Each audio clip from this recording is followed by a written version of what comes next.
What's happening, guys? We're getting extra innings tonight. As you know, we just got off the air with Houston, the Mets, and now we are going to go with the Florida Marlins and bring in Alex. What's happening, Alex? What's up, man? Good to see you, How we man. Thanks for doing? having me back on. Excited. Baseball season's back. We're like 2 weeks in, 16 games in, something like that. 19 games in. The Marlins looking pretty good. Baseball looking pretty good all over.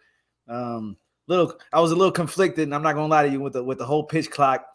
But the games are getting rhythm. And everything's exciting. We're the first time we see everybody play everybody. Excited to talk baseball. Let's do it. Well, let's bring in Mike. Well, I love talking to this guy. There he is, right there, supporting Mr. Robin Yacht tonight. What's up, there, Chase? Not much. How we doing? Good to be back. Good to be back. Good to be talking some baseball, especially with the Brewers rolling like they have been lately. So yeah, I'm set for this. I got a brew. I'm ready to go. The good thing about joining these podcasts is that when you got a brew crew member, you're always drinking brews.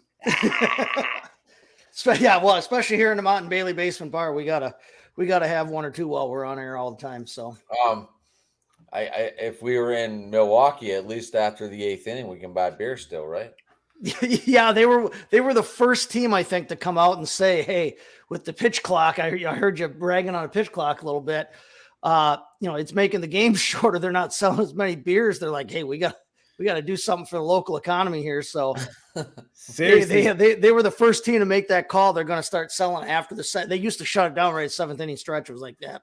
I mean, it's only fitting if you think about it. The brew crew comes out and protests and, hey, come on. Yeah. The game's flying by. The fans need to get drunk. They need to get hammered. Come on, seventh inning, no more. The seventh inning, it'd be eighth inning stretch now. And the Brewers are one of those teams that's linked up with freaking Bally Sports, so their TV deal ain't for hell anyway, and it's all going to hell in a handbasket.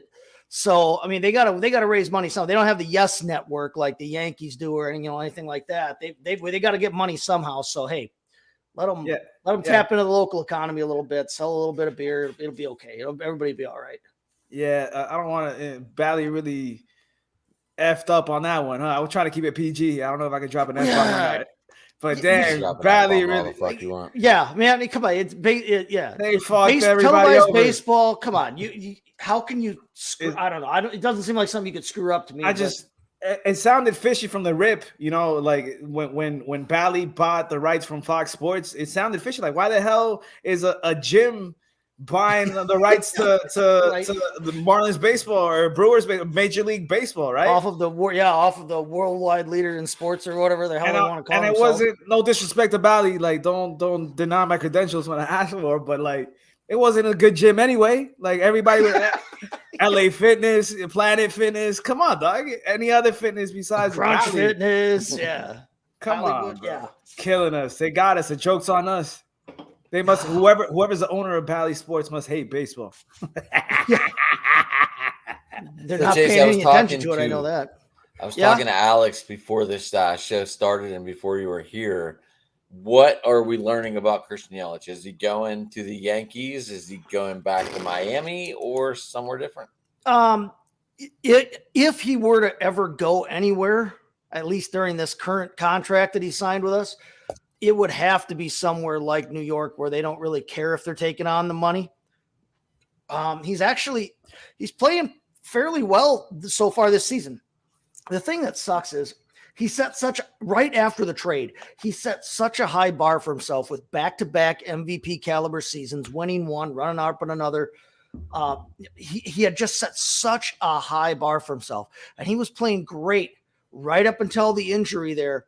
And once he got that injury going, it was like ever since then, it's like his whole everything about his timing and everything is just off. He chases pitches that he wasn't chasing before. And he just seems off rhythm, like constantly for the last 2 years. He's off to a decent start, and he's still been barely above replacement level the last couple of years. But when you set the bar that high, sign that kind of extension, and a team like the Brewers playing in the market that the Brewers play in, they can't afford to have contracts like that go bad, especially right away. They already kind of kind of half dealt with that with Ryan Braun after his whole fiasco blew up. So if he ever goes anywhere on this current contract, it'd have to be somewhere like New York, either of the New York teams, somebody who doesn't care about the money and can afford to swallow that contract. But right now, he's helping them win games, and he had another leadoff home run here in the series. He's playing about as well as they can hope for him to play. They've got a lot of young guys in the minors and in the majors now. At outfield. Outfield is like really stacked in the Brewers system. So, if they don't want him in the outfield anymore, they could try. I mean, they could try him at first. They could try him at designated hitter, but they already brought in guys to take both of those positions. Will they keep him at DH? I don't know. I don't know if they would keep him at DH. I mean,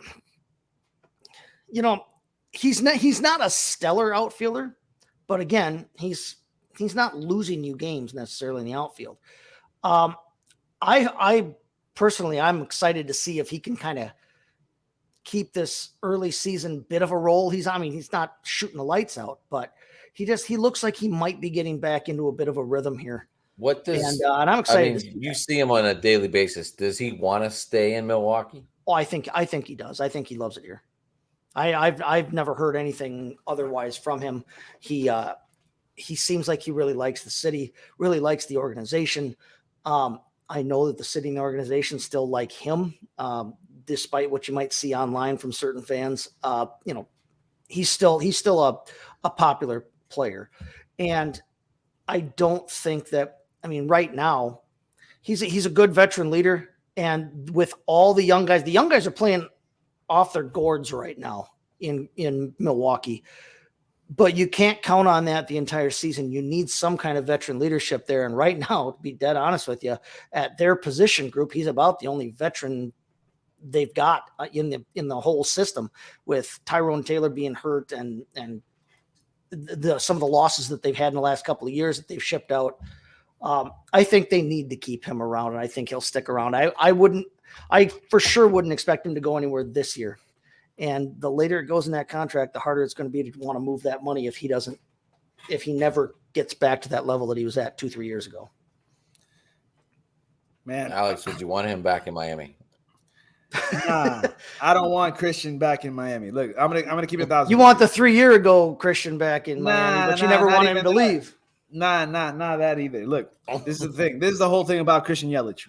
I was telling, before the whole show started, Christian Yelich, we saw him come up through the Marlins organization. We saw him come up through the farm system. We drafted him. We saw him blossom to who he is. I think having Barry Bonds as hitting coach here in Miami, having Don Mattingly did marvels for him in his career. And everybody always talked about it. It's only a matter of time before it all clicks. He's always going to hit for power. He was always a contact guy.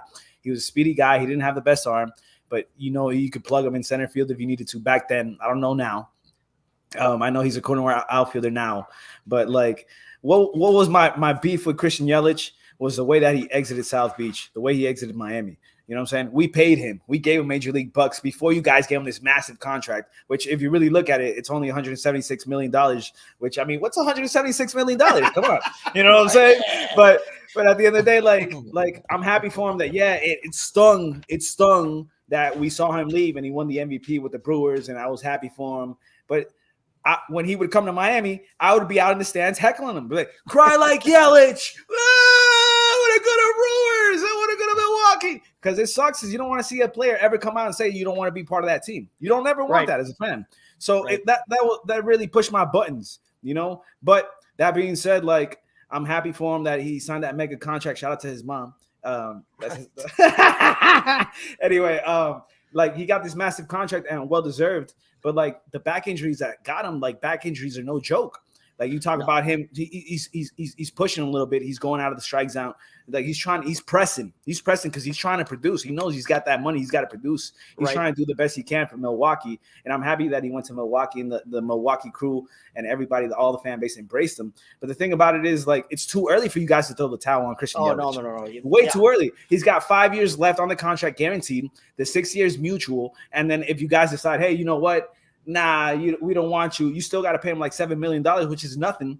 And if you come down the road that you want to trade him, a change of scenery could do marvels for him. You know what I'm saying? But it doesn't necessarily mean that he's gonna unravel in New York and be a Met or be a Yankee or be a Red Sox. Yeah, it'll be easy for those big market teams to absorb the contract, no doubt. But like, you got to give him a shot. Like, Milwaukee invested so much money into him. Why are you going to throw the flag on him now? Like, because he had a couple bad years. Like, this is not a contract like we can compare to like Avisail Garcia, that the Marlins, a former Brewer, you know, he came in to South Florida, banked, got this massive contract. The Marlins don't ever open the wallet. We opened the wallet on the wrong motherfuckers, right? And now it's like, damn, what do we do with Avisail? Like, I feel like I wish Avisail nothing but the best. I hope he has a major season, but he can't hit water if he fell out of a boat. Like, it's concerning, right? So when it gets to the point where you're concerned, not only the fan base, not only the front office, the people in the clubhouse, everybody's trying to stay positive with the guy, but like, it gets to a point where maybe a change of scenery is the best thing for this guy. That's how I feel about Avisail Garcia. Christian Yelich, if I'm the Brewers, I try to give him at least a year and a half more, 2 years and a half more before I throw the flag on him, because you know, like he showed you what he can do in that small ballpark. He showed you what he can do in the NL Central. You know, NL Central is very hitter friendly. You know, whether you're playing the Cardinals, whether you're playing the Pirates, you're bashing on the Pirates, you're bashing on the Cubs. Like, that's the beauty of it. Like, I feel like if we put the Marlins in the NL Central, we first place, but that's a different story. But yeah, you guys don't have the easiest landscape out here. The Rockies all year, we'd be sweeping.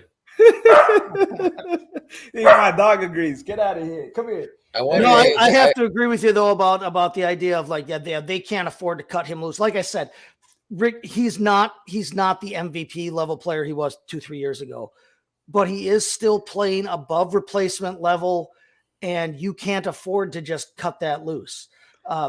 Milwaukee, you know, for better or worse, you kind of have to take what you can get. You know, sometimes you can't afford to go out and buy your way up there in the world like some of these other franchises can. So I agree with you completely. They have to hang on to him for a while. They have to see what they can get out of him. And he's not old. He'd be old for football. 31. He's 31, bro. I'm 31. I'm gonna be 33. I'm a fucking dinosaur next to him. I got you both beat by a factor of middle school. But no, he's still playing at a high enough level that and there's still enough potential there. I don't think they can cut him loose either. Like I said, personally, I'm excited to see if he can actually kind of pull things together here, and you know, a cool like player conference, like people are from our generation, right? Like, I can think of like Christian Yelich, what he's going through. I think of guys like Sean Kemp. I think of guys like I'm sorry, not Sean Kemp, Sean Green. Remember Sean Green for the Dodgers? Yes. I think about him. I think about Luis Gonzalez. You know what I'm saying? These guys were monsters, but then all of a sudden they had like back injuries and they started declining, but they were still productive guys that would contribute to any team. So I feel like if you plug in a Christian Yelich to whatever other team, he's going to contribute regardless, because he doesn't have to be that number one guy. Sean Green weighed about 123 pounds, and he hit multiple home runs every goddamn time he played the Brewers. I think he had 4 home runs. I think he had 4 in a game against the Brewers at one point. So yeah, I mean, like you said, they'd still be productive if you might have to rest him more, but he's at the right position with the Brewers where they've got enough guys in the system and on the team that they can afford to give him some rest occasionally and not have to worry about running him out there every day if he needs the rest. And no GM is really going to. My bad. No GM really is going to give up a lot for Christian Yelich right now, because you got to absorb a lot. You know what I'm saying? He's been hurt. So, like, you're not going to fleece anybody else how you did the Marlins. Nobody that we got on that trade panned out. Nobody. Not Yamamoto, not Isan Diaz, not Monte Harrison, not Lewis Brinson. Jesus Christ. Like, nobody panned out. You know what I'm saying? Brinson looked like he was going to be the centerpiece of that deal, and then that all fell apart. Yeah. I could have told you, like, Monte Harrison's back with the Brewers, I believe, in the minors. Is he? I think, honestly, I think they signed him to a minor league contract this season, brought him back. The thing with Monte out here was I liked Monte. I wanted him to succeed, but everybody was like, he's so swagged out. He needs to stop worrying about the swag and worry about hitting the ball. Take some chains off and run 3 times faster. Yeah. How I saw you lost Garrett Mitchell today. How bad is that one? That sucks. It hurts. He's been kind of a spark plug for the team. I mean, he's hitting well. He's playing well out in the outfield. like I said, if there's a silver lining in the whole thing, though, he's at the right position for the Brewers, where we've got guys we can bring up behind him. It looked bad to start this season. We had a ton of injuries that looked like it was really going to derail a team. And then we've brought all these top prospects up that they had, and these top prospects are blowing it out up here in the show. They do have, they don't want to bring him up yet, but Jackson Churio, their top prospect, depending on which publication you look at, the top prospect in all of baseball right now, plays outfield. They're going to have to call him up soon, right? With Mitchell going out, right? I think they can get through this year. I don't think they have to this year. I don't think they have to. They've got enough other young guys going on right now that they can. And Mitchell's not going to be out for too long. I don't think the Mitchell thing is going to be a real serious. Is this guy so good that you guys are trying to like pull one of those moves that you're trying to just hold his control years, hold him down a little bit, or is it, or like there's just a log jam in front of him, to be dead honest with you. There really is. Mitchell that they brought up. Plus he's only had a very limited number of at bats above single and double A. I mean, you got to let him at least. Yeah, you don't want him to somewhat be break in, right? Yeah. Well, you get Taylor back. Looks like May 2nd is his target date. Yeah, and he whether or not they actually bring him. I mean, they just had to move Luis Arias, who was supposed to open the season either as their starting second baseman or their starting third base, starting somewhere. He was going to start somewhere for him, and then he got injured right away. First opening day. They just moved him from the 10-day to the 60-day. Looks like it's going to be a little bit longer for him. But honestly, the longer that he's out, I mean, his injury and Tyrone Taylor's injuries in the outfield both opened up playing spots for some of these young guys. It meant that Bryce Turang became the starting second baseman, undisputed. It meant that Garrett Mitchell was undisputed starter in the outfield. It meant that Brian Anderson, who's been tearing the cover off the ball for the most part, was the starting third baseman. And he had been brought in basically as a fourth outfielder for all intents and purposes. And he's been starting Marlin too. Yeah. Yes, he is. Marlin last there's year, there's a lot of back and forth here. Our freaking manager, for crying out loud, won a World Series with these guys. I got the poster. I'll maybe pull out the poster, man. I got the poster of him scoring, baby. Scoring with Council, baby. Yep. Did you get the Luis Arias poster yet of the cycle? First cycle in history. Oh my God. Luis Arias is a hit machine. Yeah, I was just gonna say, talk about guys tearing it off the cover off ball. I can't believe, bro. I can't remember the last time that we had a Marlin like lead the league in hitting and everything. Like this guy is hitting the ball. He will be like 447 for forever, but I don't care, man. But nice he's killing it, man. I'm so proud of this guy. Like it hurt to get rid of Pablo Lopez. And it's not get rid of him. It's like you got to trade something to get something. Yep. You know what I'm saying? And like I'm happy because Pablo was a legit number 2 behind Sandy Alcantara here in Miami. He learned so much, and we saw him blossom. We got this guy from the Mariners for David Phelps, a reliever. Yeah. And like he blossomed to this great starter who's a hell of a professional, hell of a human being, and just happy. Like it's sad to see him go, but you're happy for him and to see him blossom and turn into the ace he is now with the Minnesota Twins. He just signed a 4-year contract with $76 million or something like that. Like he deserves every single penny.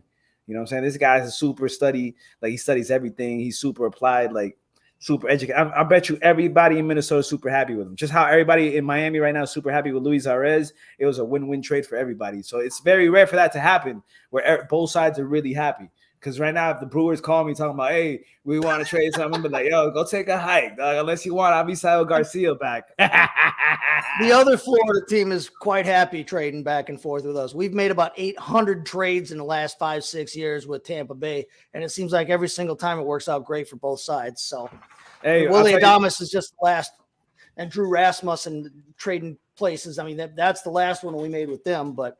Yeah, can't help it if you guys aren't up to snuff with the Tampa Bay front office. Hey, let me just pump the brakes real quick on you. Florida's real team is right here, baby.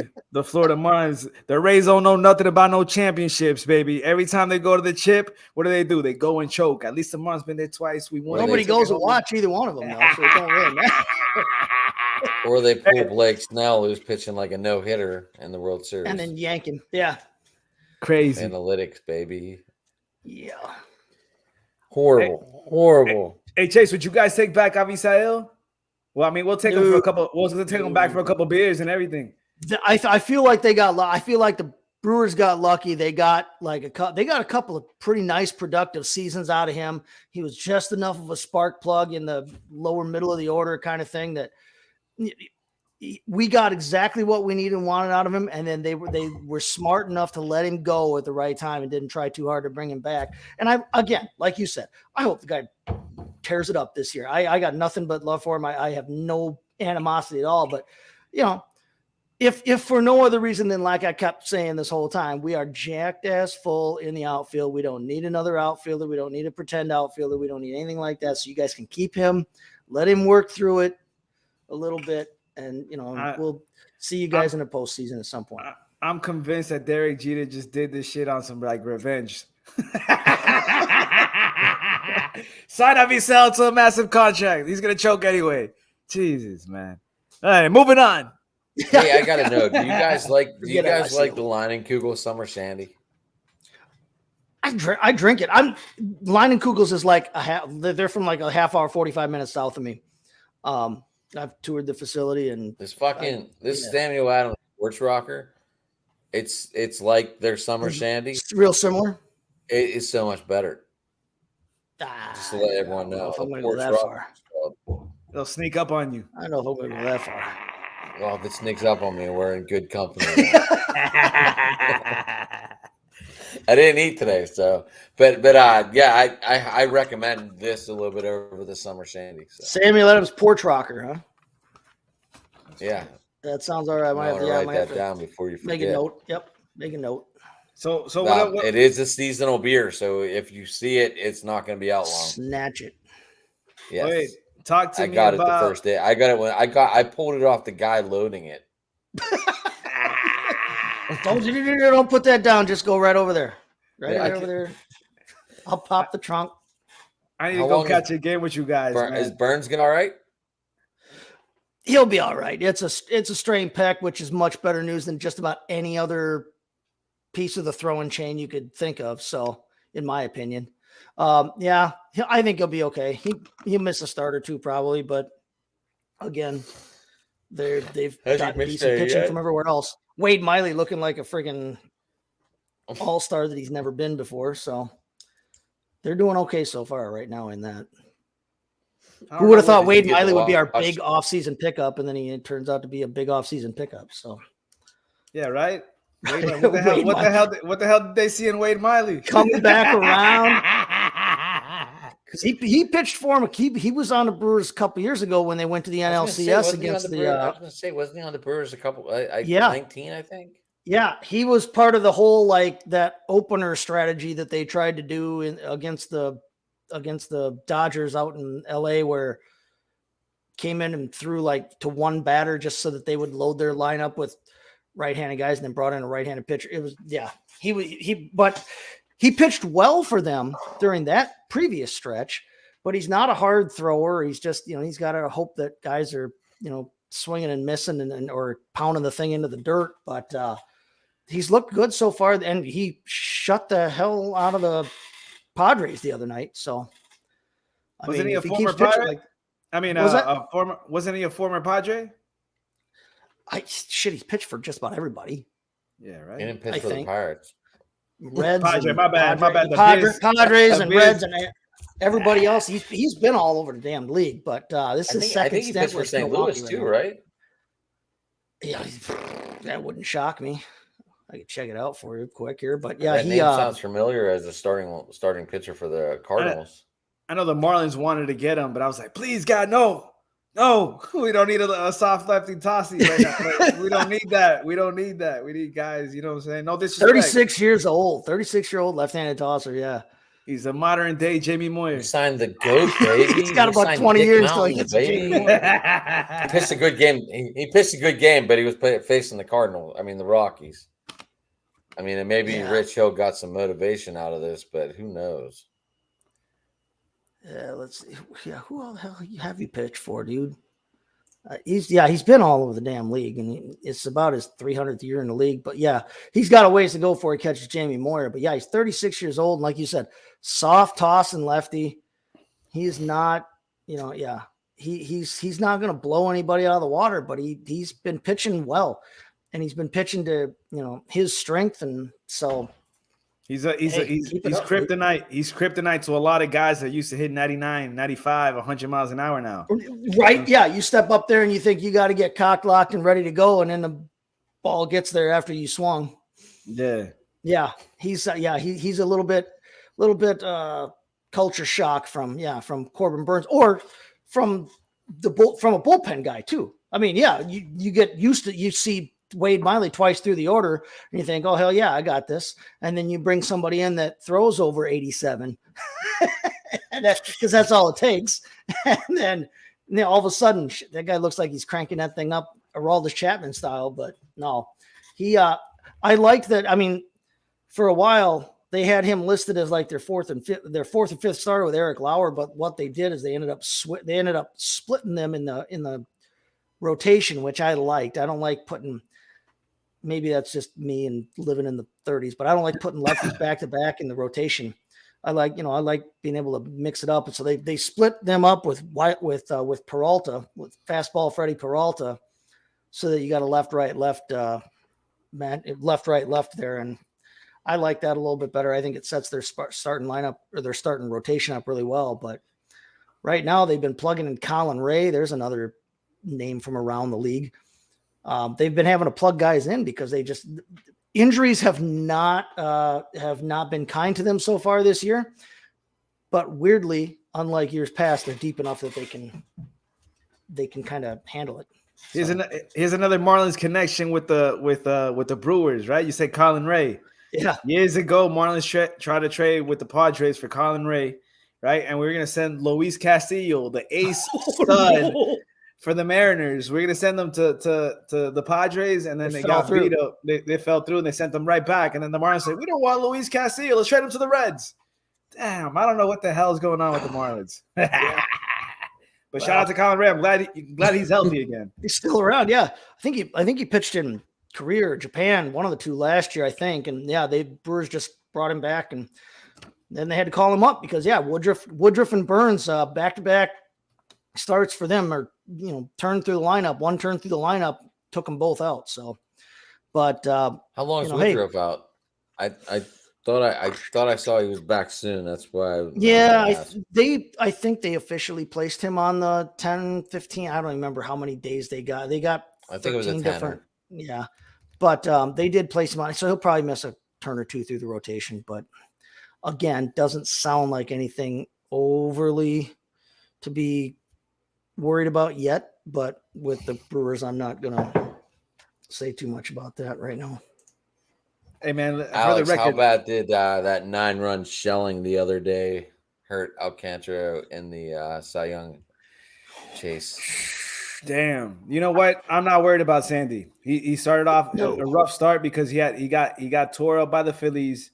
He got tore up. I forget who else tore him up the other day. But the thing about it is, like, he threw a complete game. The game he won, he threw a complete game. Nobody was able to hit him. So, like, it's just minor tweaks that he has to make. I'm not really worried about him. And the scary thing is, like, a bunch of Marlins are starting to click now. Right, you see Luis Arraez, who we talked about, we acquired on the offseason for Pablo Lopez, hit the first cycle. It only took 30 years in franchise history, so it finally feels great to get that shit off our back. Standing ovation in Philly, I found it to be highly, highly impressive. I mean, it's not every day that you see somebody hit for the cycle. I mean, damn, that's impressive as hell. 30 years in Marlins history, definitely. So you see that it was almost a walk. Yeah, he went after the ball. Pitch clock. He chased. Oh yeah, but then he reached out and poked that thing in the outfit, just barely squeaked one out. Yeah, man, I feel like you can't like right now. What the hell's the scouting report? You can't throw the ball anywhere at this guy. This guy sees a fucking beach ball right now. He's hitting everything, so it's like it feels great to see that happen. He was like that in Minnesota. Yeah, it's crazy that Minnesota let him go, and like shout out to Minnesota, shout out to the Twins. But at the rate he's going, I wouldn't be surprised if he wins a batting title here in the National League. Like, keep it up, baby. Keep it up. And it's all a domino effect. Once you get these guys to start hitting, it's contagious. We had Victor Mesa Jr., who was in our minor leagues. He hit for the cycle just a couple days ago.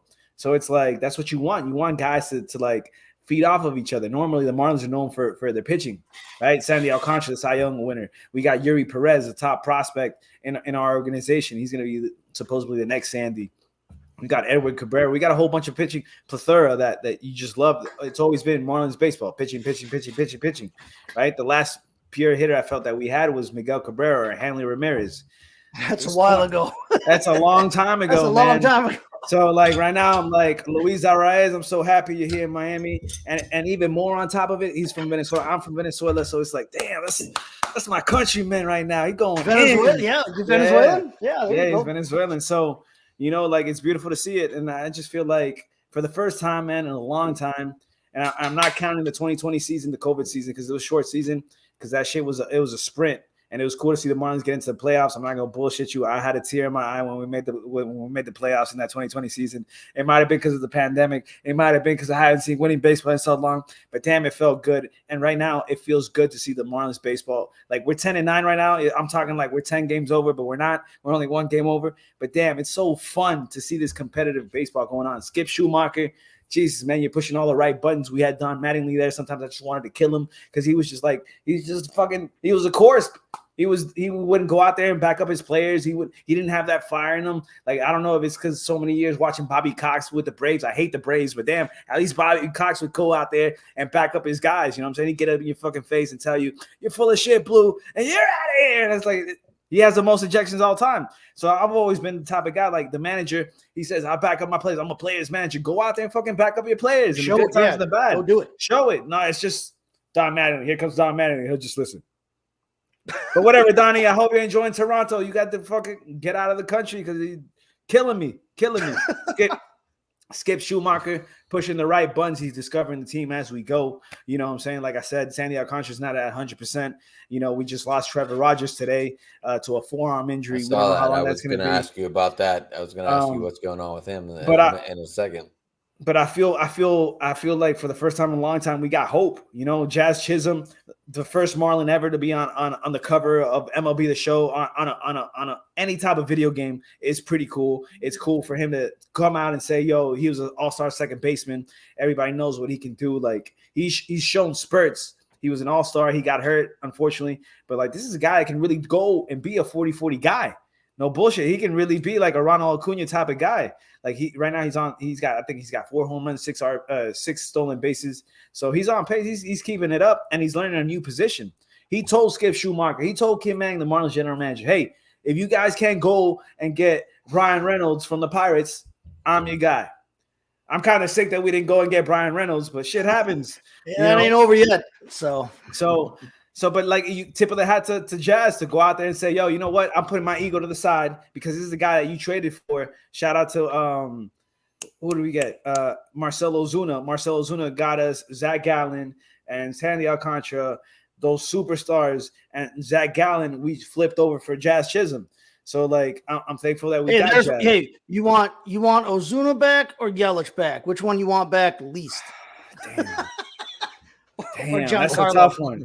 That's a tough one. Mike Stan. Bro, the thing about Mike is like Giancarlo grew on you because all of those guys, I got nothing. Everybody here in this fan base. What a freaking outfield for 15 minutes, right?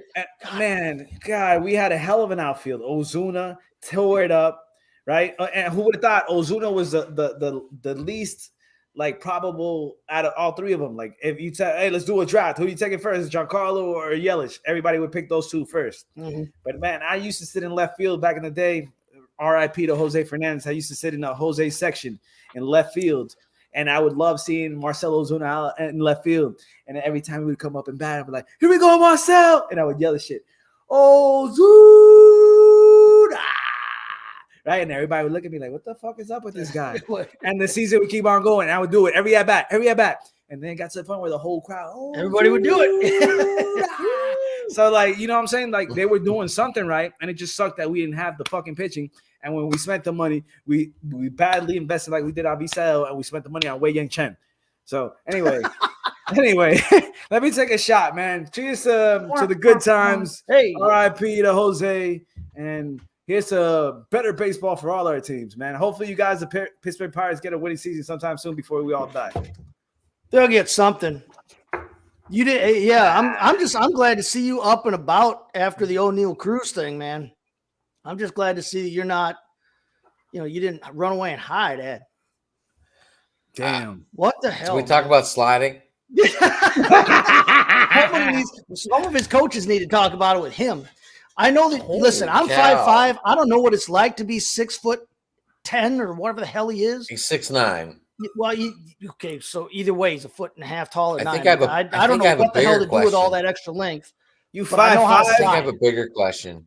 There's no outs, and you're on third base. What Why the are you flip? running? Yeah. on a Why ground ball are that's you hammering it home like that? Yeah. Well, hey, was he sent? Who's your third base That's coach? what I don't know. I didn't hear anything on it. Pull up the clip. Well, who's behind home plate telling him to slide? Yeah. Who's in the on deck circle? That's the real asshole right there. That's and then I Pitcher had to didn't. kick the damn bat out of the way too. Even like that. Like, do you see Here's it? what I didn't understand was the too. beginning Why of was that there a play. bench Kick the clearing bat out of the brawl way. on that horrible slide? Yeah. Why did the What's benches everybody? then? Why is everybody so pissed? Like, you should be I didn't sad. understand. Sad. I Like, the get dude pissed. I slid don't like get. a jackass. Yeah. But hey, man, I'm not being a baseball fan. It's a little bit sad to see O'Neal. Oh, it sucks. Because you would see him from the outside and be like, damn, the Pirates got a little bit of hope. Hopefully they keep it going and keep Brian we just Hayes. swept the Yeah. Rockies. Hey. Between Hayes and Cruz on the left-hand side of the infield, it's like, Oh, hey. Was it last year that they had opening day that Hayes got hurt? Like versus, I think it was the Cardinals, the first game of the season. He can't fucking win, fucked man. up his hand. We can't win. It's like, damn, bro, these guys need to bring back Jim Leland. You should keep him around just on principle. Man. Just He to still be hangs out. You smoking. still see him at the stadium every Yeah, once in a while. yeah. I'll never forget. He lives right down by Landing for Terry. I'll never Does forget he? that clip of him going off on Barry Bonds. Y'all ever seen that clip of him telling Barry Bonds, "This is my fucking team, and if you don't like it, get the fuck out of here." Spring training. So, yo, you gotta have some real big cojones, some real big balls for our audience that doesn't know Spanish, to tell Barry Bonds, arguably one of the greatest players, if not the greatest player ever, to step on the field, like hitting wise. Like, come on, bro, you telling this shit to Barry Bonds? That was in You spring crazy. training. And that was before he was roided up. That was before. Before his head got big. Before he had to go up in a hat size. I think if he would have been big like that, I don't think Jim would have said shit to him. It was just blowing smoke in his face. Oh, man. I don't understand how you can't throw out Sid Bream at the plate, but that's a whole debate for a whole other day. Listen. You got one of to the make other. it worse. To make it worse, I ran into Sid Bream at the airport, and I go, just tell me you were stealing, so I feel so much better. Sid, And I'll he's raise like, you the baggage claim. That's funny as hell. And he goes, I was not stealing. And I was like, you're telling me Barry Bonds couldn't throw you out from short left? Do you have a sweet little mustache, pencil thin mustache still or anything? He lives in Sewickley Bream. still. He still lives in Pittsburgh. Oh yeah. Yeah. Hey, is Brian Reynolds still going to live in Pittsburgh by the end of the season, or is he gone? Disrespectful Brian Reynolds. Disrespectful front office. Disrespectful. Don't be disrespected by them, Brian. Come to Miami. We'll receive you with wide open arms. I don't understand the whole contract that he's trying to get. He wants an out clause, and the Pirates won't give it to him. I mean, he's probably represented by the same guy that's doing Lamar Jackson's contract. Oh, wait. Is he a Scott Boras guy? No. Yeah, is he a Boris guy? I don't know. He might be a Boris guy. If he's a Boris guy, it's tough. I don't know, but could you imagine being Lamar Jackson? Jackson sitting there talking to Baltimore Ravens, and they're telling you that you're not a quarterback, you're not worth this money? Hey, if Tua didn't have a good season, I'd tell him to come to Miami, but Team Tua. Tua almost retired after that second concussion. Yeah, that came out today that he was thinking about calling it quits after he got 18 concussions in a 20-minute span or whatever it was, week 3. Yeah, he looked lost. He did look lost. That was hard to watch. That was hard to watch, and it sucked too because I mean, obviously it sucks because you don't want to see anybody with health problems. Like period. that. But I mean, when he was healthy, he was kicking ass. They were rolling.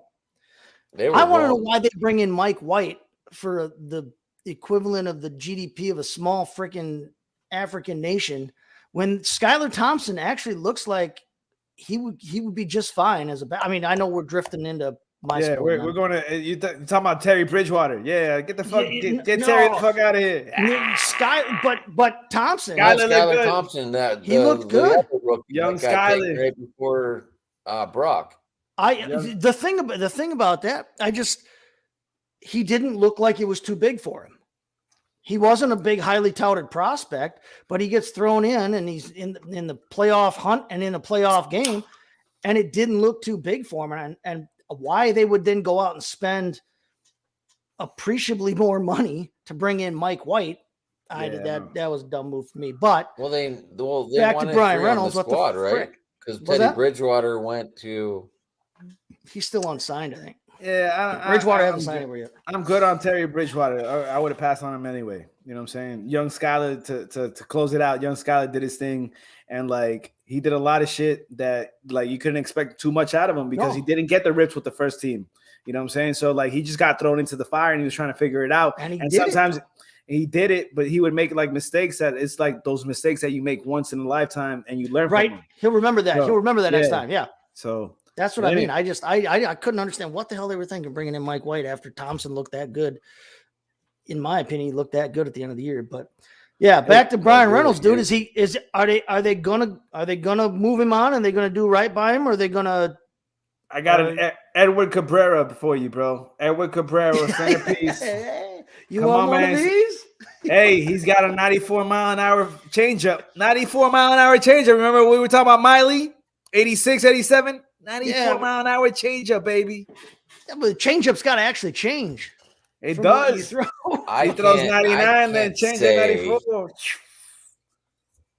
I think they even put off contract talk until like All-Star break now. They were working on a 6-year deal. They're saving money. They're saving money. They're like, we got to get some money in here. They were working on a 6-year deal, but with no out clause after 4 years, he wouldn't sign it. I'm just saying, let the guy free. This is a classic case. This is a classic case of like Christian Yelich. He signed a deal with the Marlins, and then he didn't have no out clause, but he said, I don't want to be a Marlin. I don't want to be a Marlin. Why the hell are you holding the guy hostage? Get rid of him. I mean, like, don't accept a couple flat beers, but try to get what you can for him. But it's not the NBA. I mean, the NBA, all a guy has to do is, sneeze wrong and they'll let him go. They don't want to deal with it in the locker room. But Chase, come on. You're the clubhouse manager. You got a guy in the lineup there that doesn't want to be there. You're gonna put him in there? Like he's maybe he's like, fuck it, I don't care. Like I'm not saying that he's not a professional. But like it has to affect the clubhouse some type of way. Like look at O'Neal Cruz. Luckily, right now he went down to an injury. But like you don't want a bad apple or sour apple to rub off on your clubhouse on the next generation of guys because you don't want the guy you're hoping is going to lead your franchise for the next decade. Yeah, you don't want to O'Neal. You don't want a Hayes to be like you don't want them to be like, yo, you know what, man? I want to be out because he's not going to stick around. I don't want to stick around. What the fuck is there to do here in Pittsburgh? But do we know anything about Brian Reynolds to that effect? And obviously you see more of this than I do over here because Brian Reynolds fell off my radar when we ended up with 300,000 outfielders and we didn't need him. But is he causing problems? Is he well liked in the? I can't tell you because I don't. He just seems to be out there playing baseball, man. He's a real quiet dude. He's just doing his job. Kind of does his thing, and they say he may not be happy, but he's doing his job. Yeah, he's doing his job. He just does his job and go home. That's what he does. What's a cool like phrase that people tend to forget about? Like you tell your employees wherever you work at, if your employee feels good, he's gonna work good. The guy's not giving you 100%. Like maybe he'll give you 100% sometimes, but wouldn't you rather have a guy that loves to be there, to embrace the fucking uniform, to be there? Like, yo, I love being a Pirate. I love doing this and that. That's not the vibe I'm getting out of Brian Reynolds.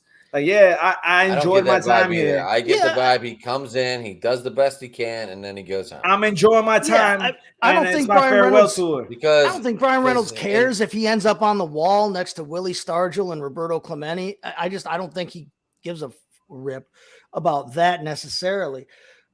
But he is coming to work and doing his job, and that's key. And in baseball's a little bit different than I mean, in basketball, you got 5 dudes on the floor. If one guy's throwing a conniption fit, it rubs off on everything. It throws the whole damn thing out of whack. In baseball, it's such a individual one-on-one in every matchup sport that I think you can get away a little bit more with being more of that quiet loner type and just coming and doing your job. He doesn't have to be rah-rah to step in the batter's box and rip a 2-1 pitch for a single. He doesn't have to necessarily, be rah-rah to position himself correctly for the next batter and make a catch in center field.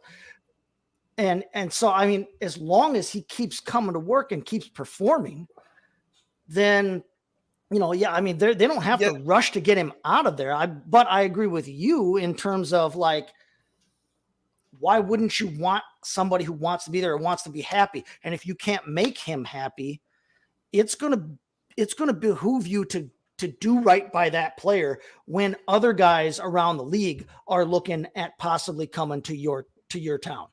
Right. You don't want to get that reputation as a front office that won't work with a player or won't do right by the. It's like when you see Jim Edmonds traded at the end of his career so that he can go to a contender rather than languishing away in the Brewers outfield kind of thing. You want to get a reputation for doing right by your players and working with them. And if you can't make them happy or they're just not going to sign. And I mean, no offense, Ed, but like, who would blame a whole lot of guys? I mean, I think guys aren't beating down the door to play in Pittsburgh right now, right? I think we'll see the real Brian Reynolds if he doesn't get traded at the deadline. See what happens. See what happens at that point, and see whether he continues to put his head down, get in the batter's box. I respect what you guys are saying, but I still feel like the take is that, like, he's gonna go up there and he's gonna be a professional because he's got to think about his money, just how you think about your money and I think about my money. Everybody in this chat, everybody listening, everybody thinks about their money because we all got bills to pay, right? But you don't want a guy going up there that's just thinking, all right, I just gotta do a minimum. I'm cool with getting a base hit or a walk instead of just fuck the game's on. I don't want to fucking hit it. I want to go get a statue next to Willie Sargent. I want to go get a statue next to Roberto Clemente. What do you know what I'm saying? Like, come on, dog. Who the fuck wouldn't want a statue next to those greats? And that's not because it's the Pittsburgh Pirates.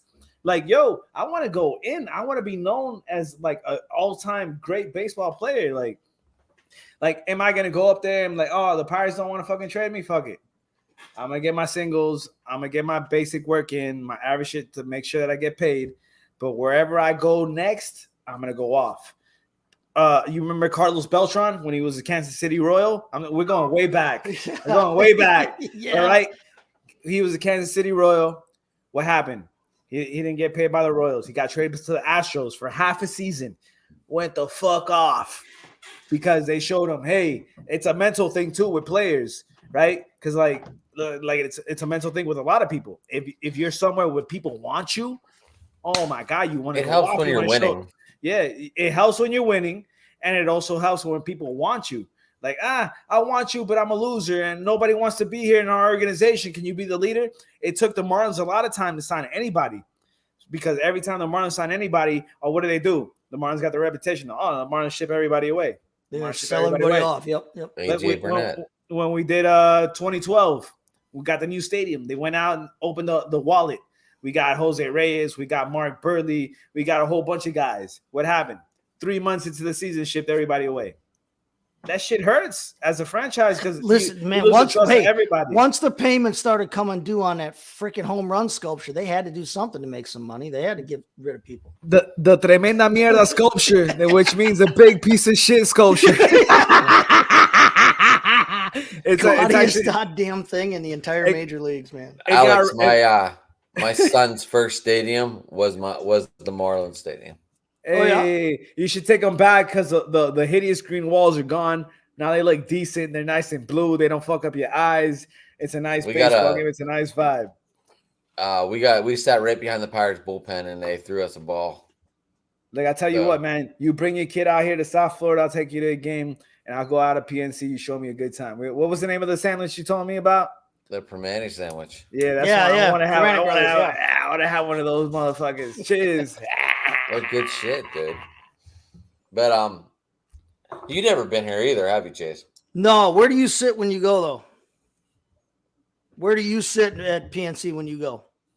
I usually buy the cheap tickets, and one of my usher buddies, if there's seats down below, Just let he you, yeah, let gets me you there. free range. Yeah. Hey, Yeah. real quick. This is one of my secrets. It's worked in multiple ballparks. If you get the cheap ticket or whatever, shout out to everybody who gets the cheap ticket because you know what I'm saying. Not everybody got $200 or whatever. But this is what you do. You get there early. All right. You go not to your seat, but you go somewhere while they're warming up and shit. Third base line or first base line, right? You go down there because you're trying to get autographs, yada, yada, yada. The game starts. Normally, the ushers start clearing everybody out.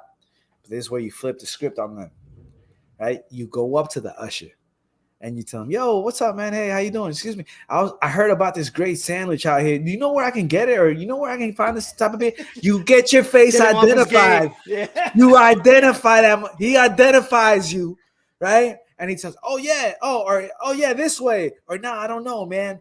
But he identified who the fuck you are, right? And then you leave.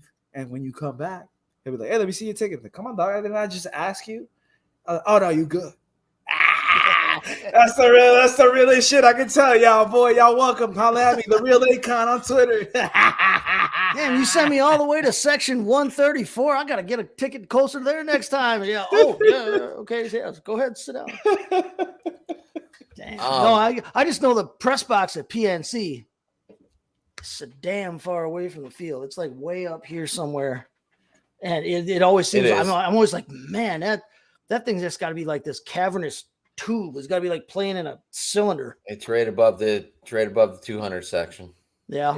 I've never been to PNC, but if I were to go to PNC, I think I would try to sit somewhere in between like third base and home plate just to watch that beautiful. You got to see that. Yeah. Yeah, you got to see that panorama. Shit. No disrespect to the bleacher creatures. I'm a bleacher creature. No, you know what I'm saying? You got to be able to see that skyline though. But yeah, you got to go out there and the PNC in front of us. The best part of coming into Pittsburgh is out of the Fort Pitt Tunnel. That it comes in and it just brings out the whole city all at once. Like that's the vibe right there. That is a cool look. It's a great look. It's a beautiful view from that stadium. I would like to get there at some point, but hey, shout out to us, man. I don't know if we're showing our age or whatnot. But if you look at all of us, well, you know what I'm saying, like minus the Pittsburgh sign because the Pittsburgh logo, it's always been the same logo. But we're all wearing our throwbacks. We're all wearing that's when we were happy we didn't know it. I was thrilled. I was thrilled when they went back to this. Now they went with the little darker blue than they had back in the 80s, and I'm fine with that. It was like an upgrade. They changed that and they changed the this is the actual throwback with just one stitch on the ball, like one cross stitch, one wave across the ball, but then now they changed it to put two of them on there.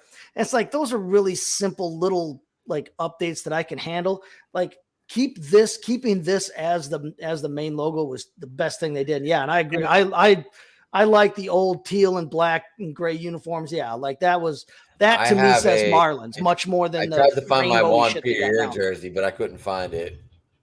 Yo, let me tell you something real quick about that jersey you're wearing right now. I had the all black one. I had the one that went with that hat actually. Yo, Chase, the jersey that you're wearing, like it's so cool. Like any baseball fan loves it because it's a baseball glove. But if you really look at it, it has an M for Milwaukee and the B for the Brewers. Like that shit is mind blowing. It was designed by like a 16-year-old kid or something like that too. God, supposedly, yeah. Beautiful. It's just perfect. It's perfect for baseball. And then look at the boy. Damn, what the fuck is that's like from 1933? That's old This is the guy you want to be next to outside of PNC Park. That's hey, bro. Honest Wagner. My God. Yeah. That is old. That's even pre-1933. That's pre-1900, dude. You got to show up with the cleats. This is when he was the manager. Yeah, but I'm just saying, like Honus Wagner, like that's Yeah, I tried to find the white jersey, but they wanted $750, and I didn't have that. Wagner comes up in the baseball encyclopedia like one of the first names. Yo, talking about this logo, the Florida Marlins logo. Shout out to the Marlins. This guy wearing a Philly. Look at him, Mike Schmidt. Hey, powder blue. I think the freaking Cardinals should bring back powder blue as their roads. I think the Phillies should bring back the powder blue. My favorite Phillies uniforms were the pinstripes at home and the powder blue on the road. I want the Brewers to bring back the powder blue on the road and the pinstripes at home. There's just some teams that need that. Bro, Twins used to have the powder blues. The first time in 30 years, the Marlins finally have a flashback Friday. We're wearing the teal pinstripes. Bro, everybody's so happy here in Miami. They just need to bring that back all time, full time. Like, for real, for real. Forget the orange. Forget the blue. Yeah, the rainbow thing. And I get why they did it. And I get how it connects with South Florida and that. But, like, no, man. That's the essence of it. The teal. The look you guys brought in at first, I mean, it was a product of its time, just like the purple and the silver in Colorado. You know, it was totally a product of the 90s, but at the same time, that to me says Florida Marlins much more than whatever they got going on like now. the 97 championship jerseys, the stripes. Hell yeah. Bro, you don't understand how much joy people have seeing these old school jerseys in the stadium. Myself included. People are like, bring back the teal, the men in teal for real. Like, corny ass phrases. But like, bro, so much joy. Like, we were happy and we didn't know it. We really were. The 4 or 5 year period after the Brewers got rid of this colored scheme and this uniform design, the 4 or 5 years after, they had like green and navy blue, and like every freaking team in professional sports has navy blue as part of their color scheme. So let that shit ride. But yeah, it was the most forgettable and like bland set that they ever could have come out with. And it just so happened to coincide with losing 100 games like 3 times in a 5-year, 6-year span or something. Just terrible. Like this blue. This blue is one of my favorite. No, I love the Phillies uniforms from that era. I love the Phillies uniforms from that era. The only thing I love about the Phillies is the cheesesteaks. Cheese whiz on that shit, dude. I don't know about that. You know that they put cheese whiz on that? Yeah, no, it's not even like cheese because I'm from Wisconsin, so I know this shit. Yeah, they squirt like cano squat on there, and that's Chase. What they do for it. Yeah. Yo, Chase, what's going? My Chase, bad. I gotta know what's going on with Rogers. You're a lot closer to this whole thing. Oh, he's out of here. God dang it. Yeah, and we're drifting back into my sport again. But listen.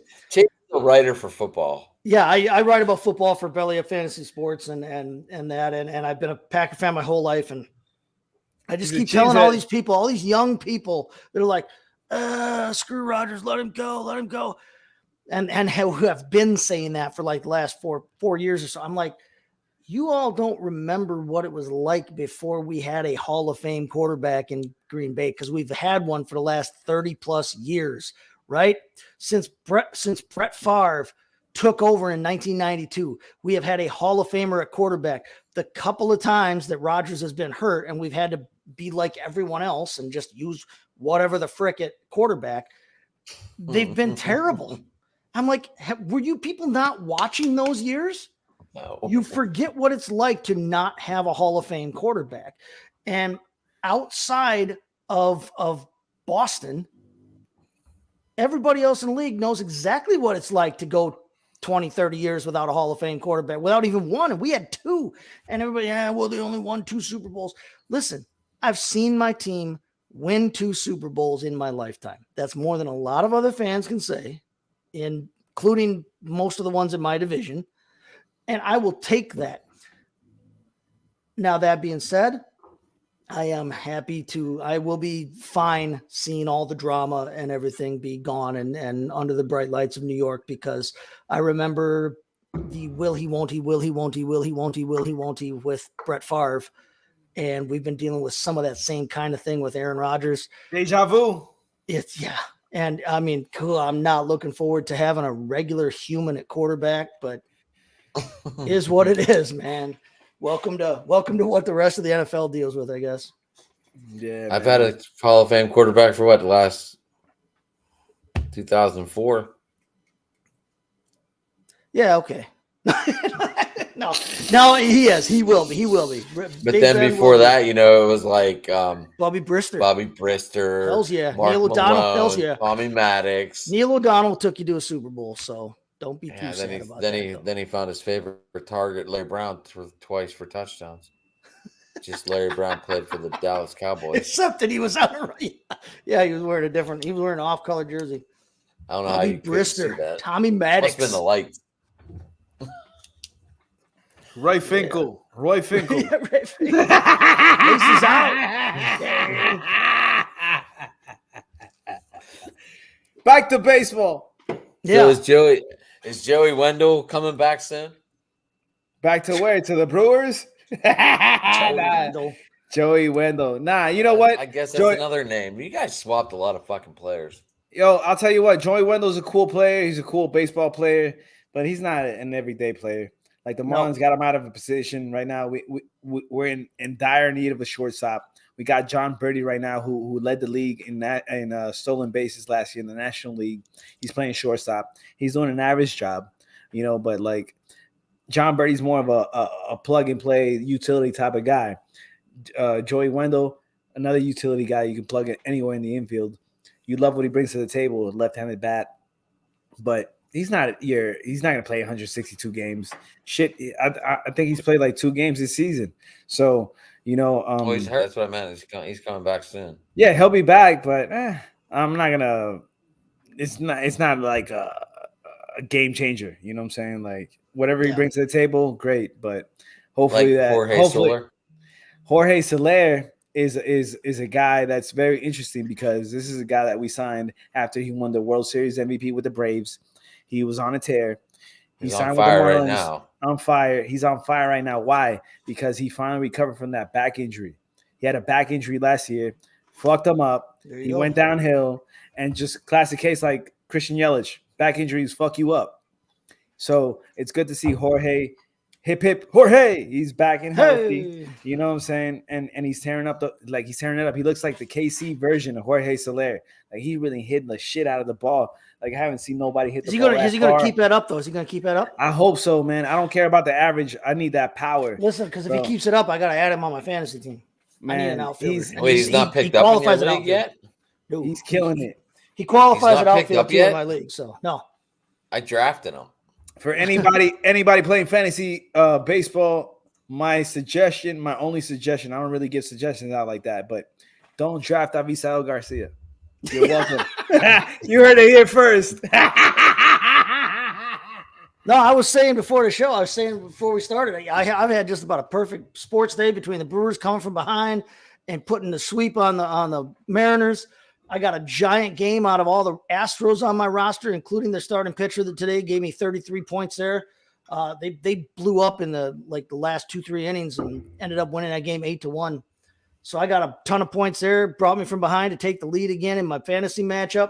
And then the Bucks were missing Giannis, but they tied the all-time NBA record for 3-pointers in a playoff game and shut down the Miami. Yeah, so take that and smoke it. They'll be coming down. They'll be coming down there. We'll be back. We'll be back. We'll be back. We gotta let y'all win. It's all about the money. It's all about the money. I gotta know, Alex. Was that really gonna happen? Were they really gonna name it Bang Bros Arena? Nah, hell no. Hell no. We were gonna. It would have been epic shit. Oh, Bang Bros Arena, the Miami Heat play the Milwaukee Bucks. I think the funny thing is, it would have been right next to Hard Rock. Hard Rock and Bang Bros, and then every time you guys hit a big 3-pointer, you could say Bango. Oh wait, that's what the Bucks do. That's our true. Mascot's name. That's not true. That's not true.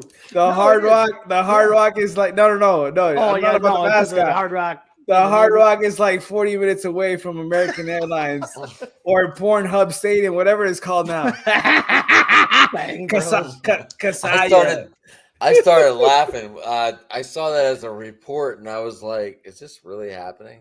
Hey, I would have fucking died laughing. What money talks, bro? Oh, they tried to buy it last year, apparently too.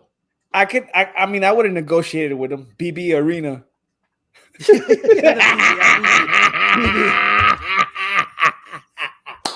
Wow. Hey, you gotta think about the money, man. You gotta think about the money. The Miami Heat live here at the BB Arena. I had a feel. The BB Coliseum, the BBC.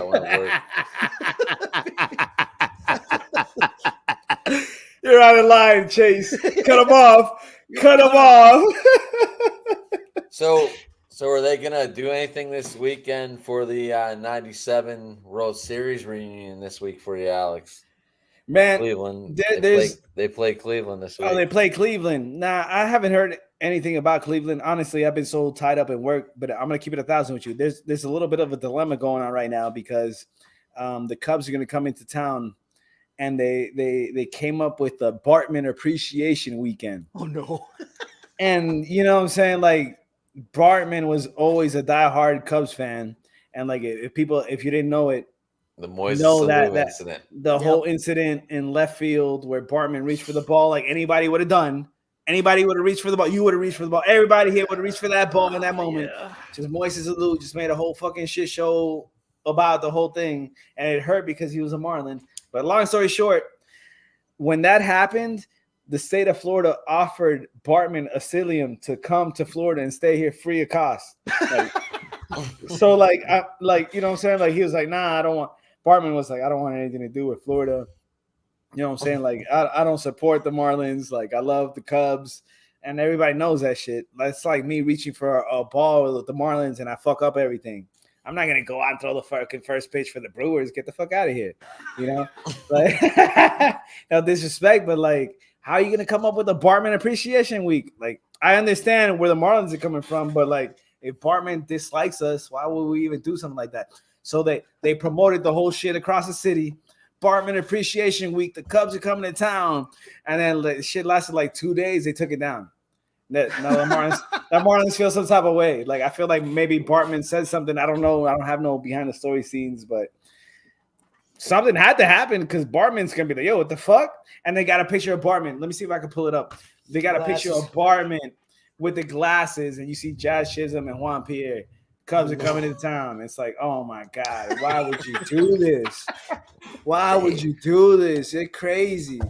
But you know what I'm saying? You got to take them out for me, though. You got to, yeah. You guys are playing the Cubs. Take 2 or 3 or so. Yeah, but still, like, come on, man. You're gonna try to use somebody else's name that doesn't even root for the team. Like, I would have said at least Green Bay. Listen, Green Bay gave Nathan Poole a key to the city after he caught a winning touchdown pass against the Minnesota Vikings that put the Packers in the playoffs. Here it is. Everybody can watch the video. Look at that shit, bro. You see Bartman in the bag, though? Yeah. Look at Bartman in the bag, B. Looking like a ghost. The headset on, he's got the earphones on, and the glasses and a hat. Celebrating the 2003 National League Championship victory, Bartman Appreciation Weekend, April 28th through the 30th at Lone Depot Park, Cubs versus Marlins. Buy your tickets today at marlins.com. Use we got free promotion today. Promo code The Real Akon. Nah, I'm bullshitting you, man. It doesn't exist. That's the only thing I need to really be legit with them. But you know what I'm saying? The Marlins tell me that I'm too hardcore. They want me as, you know what I'm saying, press. Fuck it. Cheers to y'all guys, man. I fucking love the Marlins. Hey, what can I tell you, man? People tell me, yo, you a Marlins fan? I don't know if I'm a Marlins fan or I'm just a Massachusetts. But I love them, man. I hate myself or do I love baseball? Let's see. Nah, I'll never forget my love for the Marlins the first day that I went and watched the game. It was against the Rockies back in like 94. But the day I became a fan was when they won the championship in 97. I'll never forget that shit. Jim Leland. Jim Leland. Yep. Levon Hernandez. I love you, Miami. A fucking Colombian won us the World Series. Back then, Colombians play baseball? And now John Wayner. And now Team Colombia was in the WBC. So shout out to Edgar Renneria, bro, who opened the door for so many fucking Latinos and the country of Colombia. WBC's been big. I mean, I loved it. I had a great time watching Luis Arias. I think that's my God. That's what a ball game. What Man. a ball game. The Venezuela versus USA. What a great Bro, game. oh my God. What a ball game. It hurt me in the heart a little bit to see Venezuela lose. But it was like, I'm such a baseball fan. Like, if you're going to lose, you're going to lose on a grand salami, bro. God damn. I think he got straight it turn to rolling. crush that shit. He got it rolling in the WBC, and he just kind of carried it right over here into the season. He just kept it going, man. For the soccer fans or the football fans that love watching the World Cup, this is our World Cup right there, the WBC, bro. Right. What a way everybody always talked about online. What's the matchup you're expecting to see? Shohei versus Trout. Who would have thought that was going to be the last fucking hour? What absolutely you couldn't have written that, man. And that fucking hideous, the slutter, because it was in the slider or the cutter. That shit was slutty and shit. And then the next day, they're back to being teammates. Right? Man, yeah, you got to go back to the fucking locker room, and you guys are co-leaders of that team. And the Angels can't win shit. Angels are in first place. The Angels are in first place right now. That was a narrative before the season started. But hey, shout out to them if they are in first place. We're 2 weeks in. Give it time. Give it time. Hey, well, you know what? People Astros and the Mariners won't put up with that shit for long. Hey, Marlins at 10-9. World Series. Pirates are in third place right now, all right? I'm out of here. Get out of town. Get out of here. Hey, let's talk about, since we're on the Central, what's one team that the Pittsburgh Pirates can't stand, and what's one team that the Brewers can't stand in the Central? For the Brewers, it's the Cubs and the Cardinals, just because they've been so damn like successful, right? I mean, you talk about the Cardinals, second most successful franchise in the history of the sport. Hate them. More World Series than anybody except New York. The Cubs, they won something for the first time in 100 plus years, and they thought that they were like, you know, the new power in town. It's like, you guys should have been doing this every 4 or 5 years for the last 100 years. What are you doing? What are you talking about? Cleveland, like, oh, now we're great, right? Fucking 16 fucking outs. And the freaking the Cubs are so arrogant because, you know, Milwaukee and Chicago are so close to each other geographically that there's always a ton of Cubs fans that come up for the Brewers series, but they're always so damned arrogant. But then the Cardinals, they've always pissed me off as a franchise. They got all mad like when the Brewers finally started getting good here 10 years ago or so. You know, we had Nyjer Morgan, and we had like Prince Fielder. We had the Nyjer Morgan. You remember that brawl with the Marlins? Nyjer.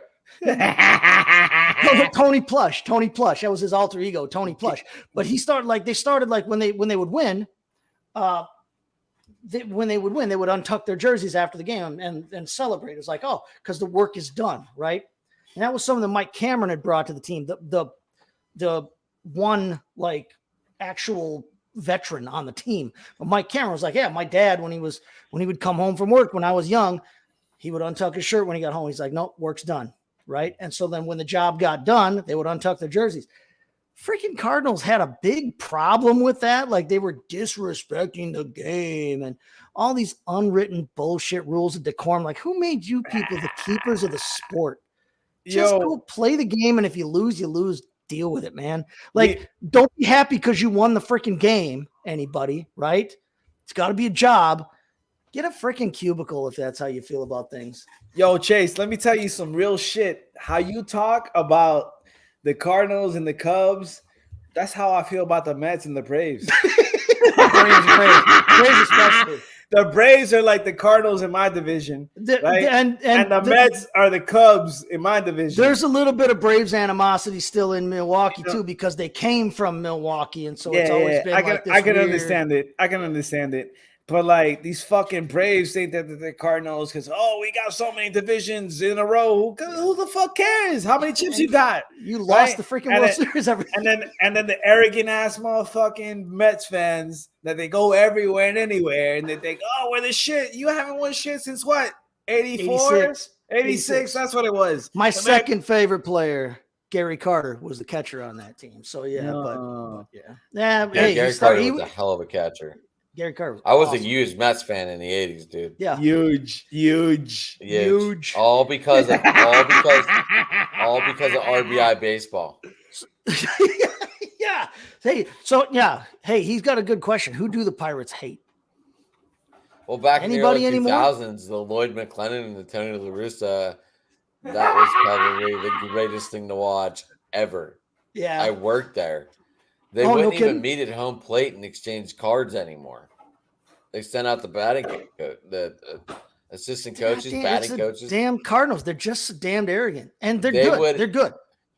They're good. And then Lloyd McClennan stole first base because of it. You know, the famous first base being stolen. I'm out. Um, Now, if we're going early 90s, it was the Reds. Rob Dibble, Eric Reds Sable. were actually, that was the last time both those teams were actually were good though. Right. Like the early 90s, the Reds were good. I mean, Reds won, it was the 1990 World Series they won with Jose Rio. 90 World Series. Yeah, that's what I said. The 1990 World Series, the That was Jose the Rio. Rob Dibble. That was the big red machines. Yep. And the nasty boys in the Larkin, dugout and everything. Yeah. Sabo, Dibble, Yep. whatever the fuck his name was. Yep. No, I they were couldn't good. tell you any other players. But the Pirates were good in the early 90s too then. Right. Drebeck, Smiley, let me share a quick tidbit with you guys. When I was a kid, when I was in middle school, high school, my parents split up. Last week. I wish, man. I wish. I look good though, right? Anyway, so I've always been a Miami, a South Florida kid. My parents split up when I got to 8th grade. It was terrible. Long story short, my mom moved out to Memphis, Tennessee, right? Memphis, Tennessee, the AAA team was the Memphis Redbirds for the St. Louis Cardinals. Yep. And being a baseball fan, every chance I had, I would go see the Albuquerque Isotopes. Back in the day, that was the AAA team for the Miami Marlins or the Florida Marlins. Bro, and I'll never forget, I went to AutoZone Park. That's the name of the stadium, or that was the name of the stadium where the Redbirds used to play. And, bro, I'm sitting there watching the game. One of my homeboys from, they used to play baseball with me in school. He was a bat boy. His dad had worked at the park. Bro, they came up to me and they put me on the Jumbotron. They're like, hey, everybody, we're here with Alex. You know what I'm saying? We're trying to get them to swap hats. It was like a segment, swap hats. And I was wearing my Marlins hat. And they were like, we got them a fresh Redbirds hat. Everybody clap. Get them to switch teams and shit. And I was like, hey, I'll take the hat, but I'm not switching teams. And then, this is so back in the day. This is so back in the day that fucking Albert Pujols was doing the rehab.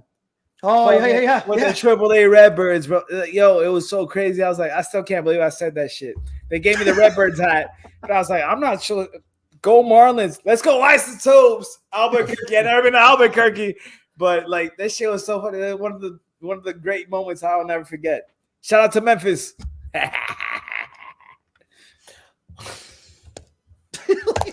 Hey, what? That Sam Adams hitting you or what? Yeah. Oh, we're doing all right. Doing all right.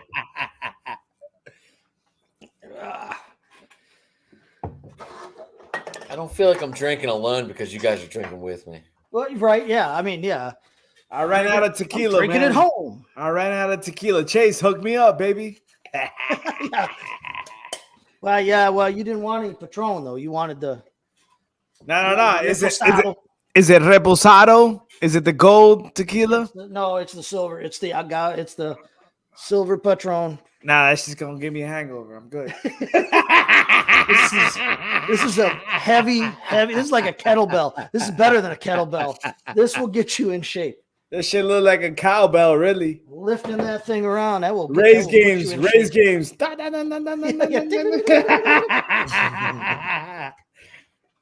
Shit. Hey, what a pleasure to enjoy talking baseball here with you guys, man.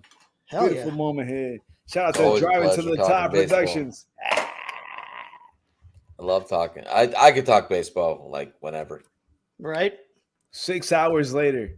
I'm just excited for the Brewers. I'm excited for the Brewers to get back home so I can listen to some Bob Uecker because he doesn't do the road games anymore. So damn, Bob Uecker. 10-game West Coast road trip.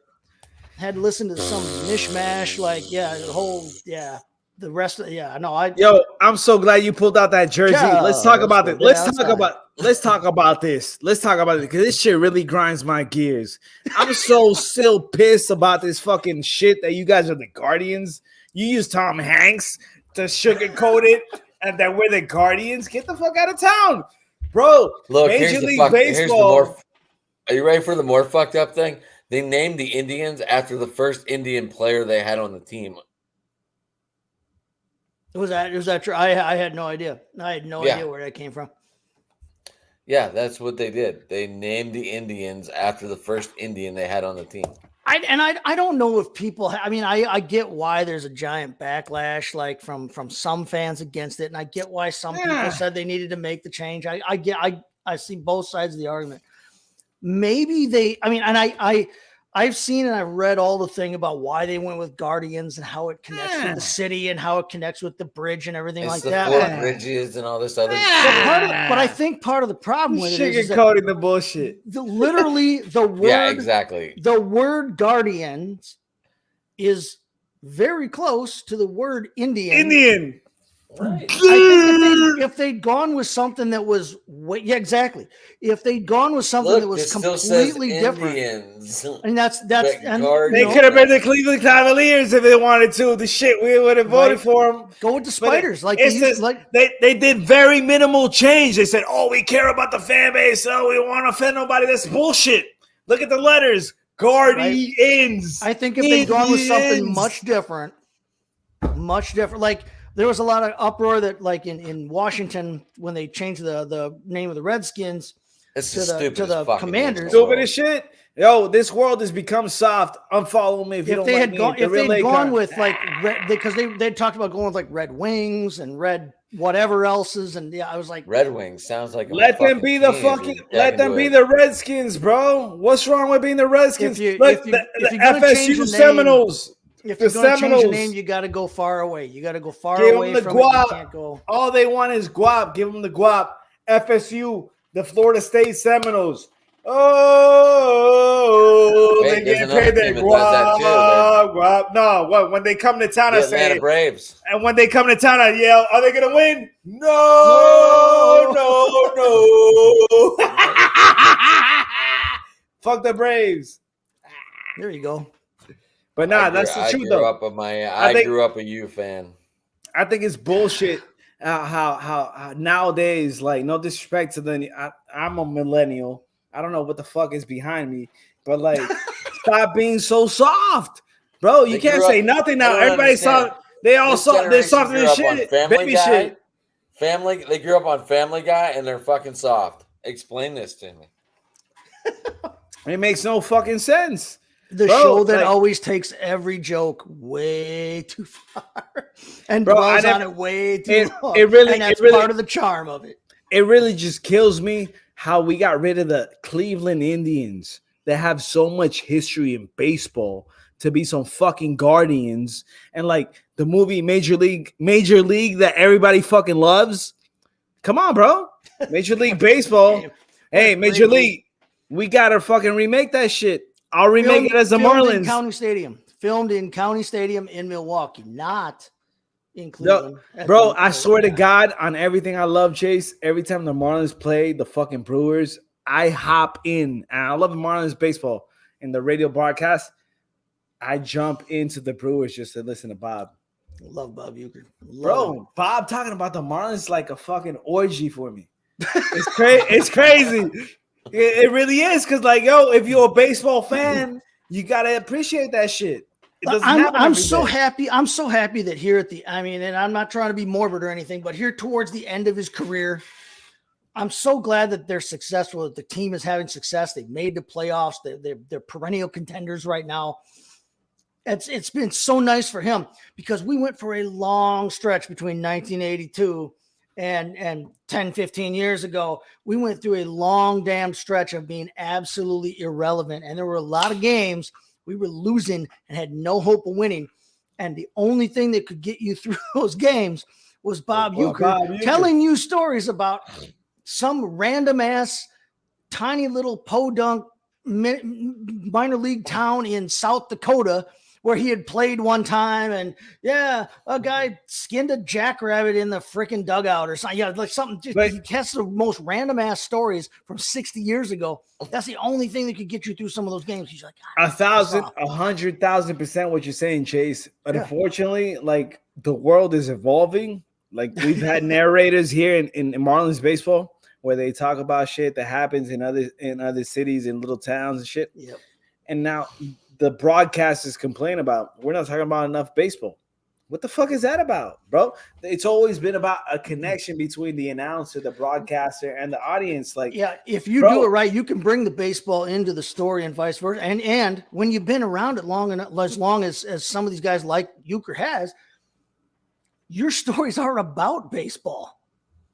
Right? Like nobody wants to sit there and hear them talk about the deep analytics of the launch angle and how it's changed between, this guy's at bat 3 weeks ago. And nobody wants to hear that. But you start talking about some funny ass stories about back in the day, having to ride buses between cities 500 miles apart in the minor leagues for little to no pay. Those are entertaining ass stories, right? 1,000%. If you want it, got it. It's the same thing. All of a sudden we gotta play the game at warp speed. I'm gonna tell you this. What Bob Euchre means to you and everybody as a Brewers Nation, Brewers fan, is what Fellow Ramirez meant to everybody in Marlins Nation. As a kid, ever since I remember listening to baseball, since '93, bro, the only voice I would ever listen to, and not because I wanted to, it's because our car didn't have FM. Our car didn't have FM radio. AM. We had AM. We would listen to Fellow Ramirez, and that's the guy that always motivates me to do these little podcasts and shit. Yeah, there you go. I have a Bob. Hold on. My bad. I hate to cut you off, but like Fellow is what Bob Euchre is to you. You know what I'm saying? And like when Fellow died, bro, that shit hit me. I'm sure it hit me because I was like, I'm not used to listening to another voice in the radio streams. Like it hurt. It hurt me a lot. And like to end the whole subject and to let my man talk over here, like I'm gonna tell you this. Avisael for Bob Euchre, straight up. Avisael Garcia. That ain't happening. For Bob Euchre. Send them over, baby. Miami's ready for Bob. It's even cooler because Bob was born and raised in Milwaukee. He's from Wisconsin. He played for the Braves. Like his whole life and his whole baseball life are Milwaukee. And I mean, and he played in Philadelphia. He played in St. Louis. But his whole identity of his entire life, like he was, like I said, born here and grew up there and played for the Braves, and he's been the Brewers announcer now and was a scout for him even in the 70s. He is Brewer baseball, he is Milwaukee baseball, and Milwaukee baseball is him. And I think I like that connection that you don't necessarily always get anymore with. I mean, it's a bygone era. 1,000%. 1,000%. That's why we all pull out the liquor when we do these podcasts because of him. His feeling tastes great. Chuck Tanner was one of those coaches that when he talked, he brought you into that room. And that story, you felt like you were part of that crowd. Right. And that makes the best talk. That's the coolest part of that's the coolest part of a broadcast, I think, is those kinds of like inside stories and glimpses. Like there's plenty of guys that can tell you exactly what the count is and tell you where the pitch was and tell you what the score is.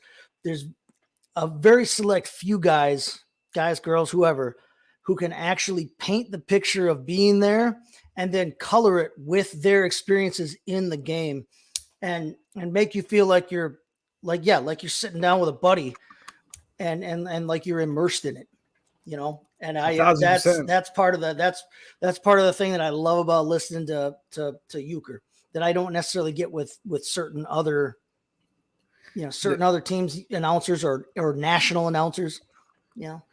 The closest thing. Oh, go ahead. My bad. The closest thing the Marlins have right now to him is Tommy Hutton. Like people really love Tommy Hutton, and one of the things about Tommy Hutton was that he always kept it 1,000. Like you're saying, Sean, like he gave you that perspective. Like he wouldn't sugarcoat it. He would tell you the perspective as a fan. Like you would get mad, like, damn, Lamar's fucked up right now. They should have called the other reliever. Yada yada yada. But Tommy Hutton always gave you that fan perspective, and I think that's why so many fans connect with the Bob Uecker, because they have so many stories. Tommy Hutton used to play for the Montreal Expos, and many other teams. The Phillies, like, bro, it was just so great to like really feel that connection. Like I didn't know Tommy Hutton until much later in my life. But like when I was I think I was like 25, 26 when I first met Tommy Hutton, and I felt like I knew him my whole life. Tommy, hey man, thank you so much for this. And he was like, "Who the fuck is this guy?" but like, you know what I'm saying? Like that's that connection, because it's not anybody that can do it. It takes certain individuals to know how to connect with your audience. So shout out to Bob Uecker, shout out to Tommy Hutton, Philo Ramirez, all these great broadcasters that left a mark in the past generations to transmit this love that we have for baseball into the next generation. That's why we all doing this shit right now. Cheers, baby. Hey, pull out the tequila. Forget about the Terramana. Get another round, baby. I think I got a kid roaming the house. Give me a second here. I gotta put this down. This is a revolution. I gotta put this down. Tell him if he doesn't go to bed, he's not gonna get that Christian Yelich jersey. Hey, cut the commercials. I'm gonna go get a beer. Go ahead.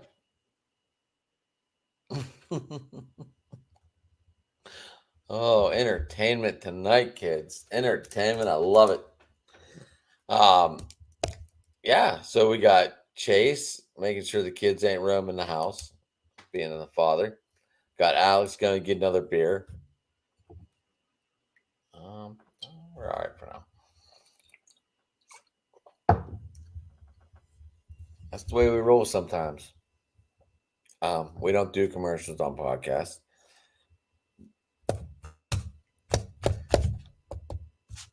Sure. Call on the phone. We'll go over some scores. What the fuck? Fucking phone.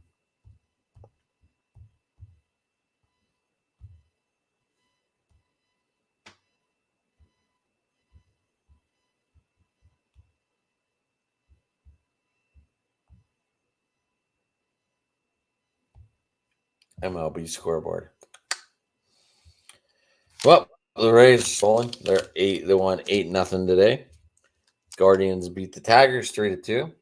Alex is back, getting another beer. Giants beat the Marlins. Cardinals whooped on the fucking Diamondbacks 14-5. Hey man, shout out to you, bro. I heard you, man. I heard you talking about me getting another beer. Hey man, shout out to everybody here, man. I really wish that we can always sit here and talk about just baseball. Not Marlins baseball, but like such a beautiful thing that we're here sharing together. We're all passionate about what we're talking about. And like that's the beauty. I don't know if COVID had to happen for people to really interact with one another on social media. But like it's such a beautiful thing that we're all here talking about one thing, the passion for baseball. I got into this a little over a year ago now. I've only been doing it for over a year. It all started because someone said, "Hey, do you want to come on and talk sports?" And I was like, "What do we do?" The Brewers fans like, quiet. Don't talk shit about the Brewers. Keep that down.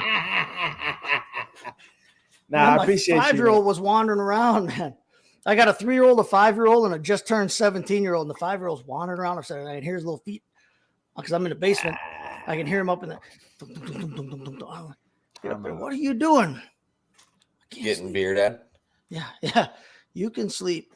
You will sleep. I will put you to sleep. Get your ass to sleep right now. No, he's a good kid. I just say, hey, get back up there. Find your porcupine. Go to bed. Yeah, Chase was one of my. I think Chase, you were like one of my maybe 10th person I talked to.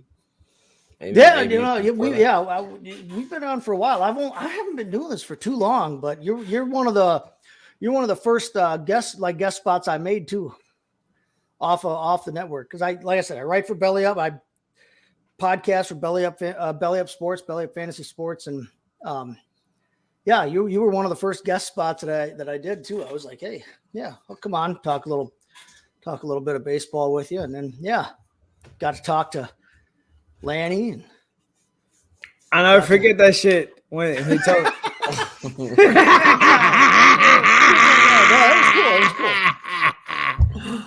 Shout out to Lanny. Lanny, you left your mark. He went off on everybody on this shit. But anyway. Yeah, hey, Chase, when you've seen it, you know it. When you've seen it, you know things, man. I'm old. I haven't seen it. I wasn't ready for that whole episode. I wasn't ready for what happened. This shit got so intense that I didn't even get to talk to Jason Grilly about his time as a Marlin. How about that? You're all psyched up, JG. He was only there for a year, so what was that? 2001. Long enough. Hey, he was still a Marlin. Get out of here. Right. That's right. He has all the jerseys. They're off to the left. He's on the books. He's wearing that throwback shit, that good shit. I think he had the teal, didn't he? That's what I'm saying. The good shit. That's the good shit right there. Look.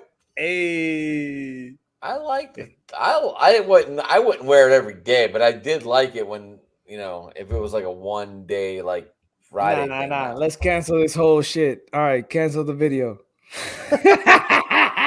I'm joking. Nah, man, I think it's cool that we have history. You know what I'm saying? Everybody has a way to identify with that moment that you connected with the team. This is the moment that I was happiest with the team. Right. I've always debated about getting the fucking F right here, but it's like, why the fuck do I want to get a Coca-Cola right here? You know what I'm saying? So it's like, No, I remember. I'm out. Hey, he got the P! He got the P! You see? There you go.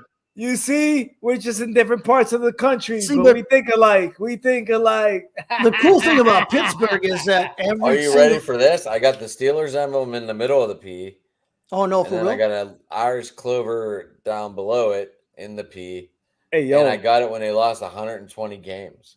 Oh, you cooked. And the tattoo artist was like, "Are you sure they lost like 120 games?" I was like, "Fuck yeah." They didn't always lose 120 games. That's funny as shit. I used to tell people, yo, I mean, it was bad. Like, this is when they were bad. Was that 2005? I still tweet. Hey, to this day, I still tweet whenever I see the bases loaded for the Marlins. I'll be like, if the Marlins hit a grand slam, I get a Marlins tattoo right now. They motherfuckers, they don't hit it. I mean, it's still a win-win situation for me anyway, because I always wanted it, but it's like, if you gotta, and if not, hey, great. Why don't you get it, man? I'm waiting. Graves in your blood. I might get it here in my heart right here. It's fucking F right here. All right, let's not get the heart broken, all right? Wear your heart on your sleeve, buddy. Nah, ain't nobody breaking this heart, bro. No man, listen to this shit. Hey. Come on, bro. Ain't nobody breaking my heart more than Marlins. Come on, get out of here.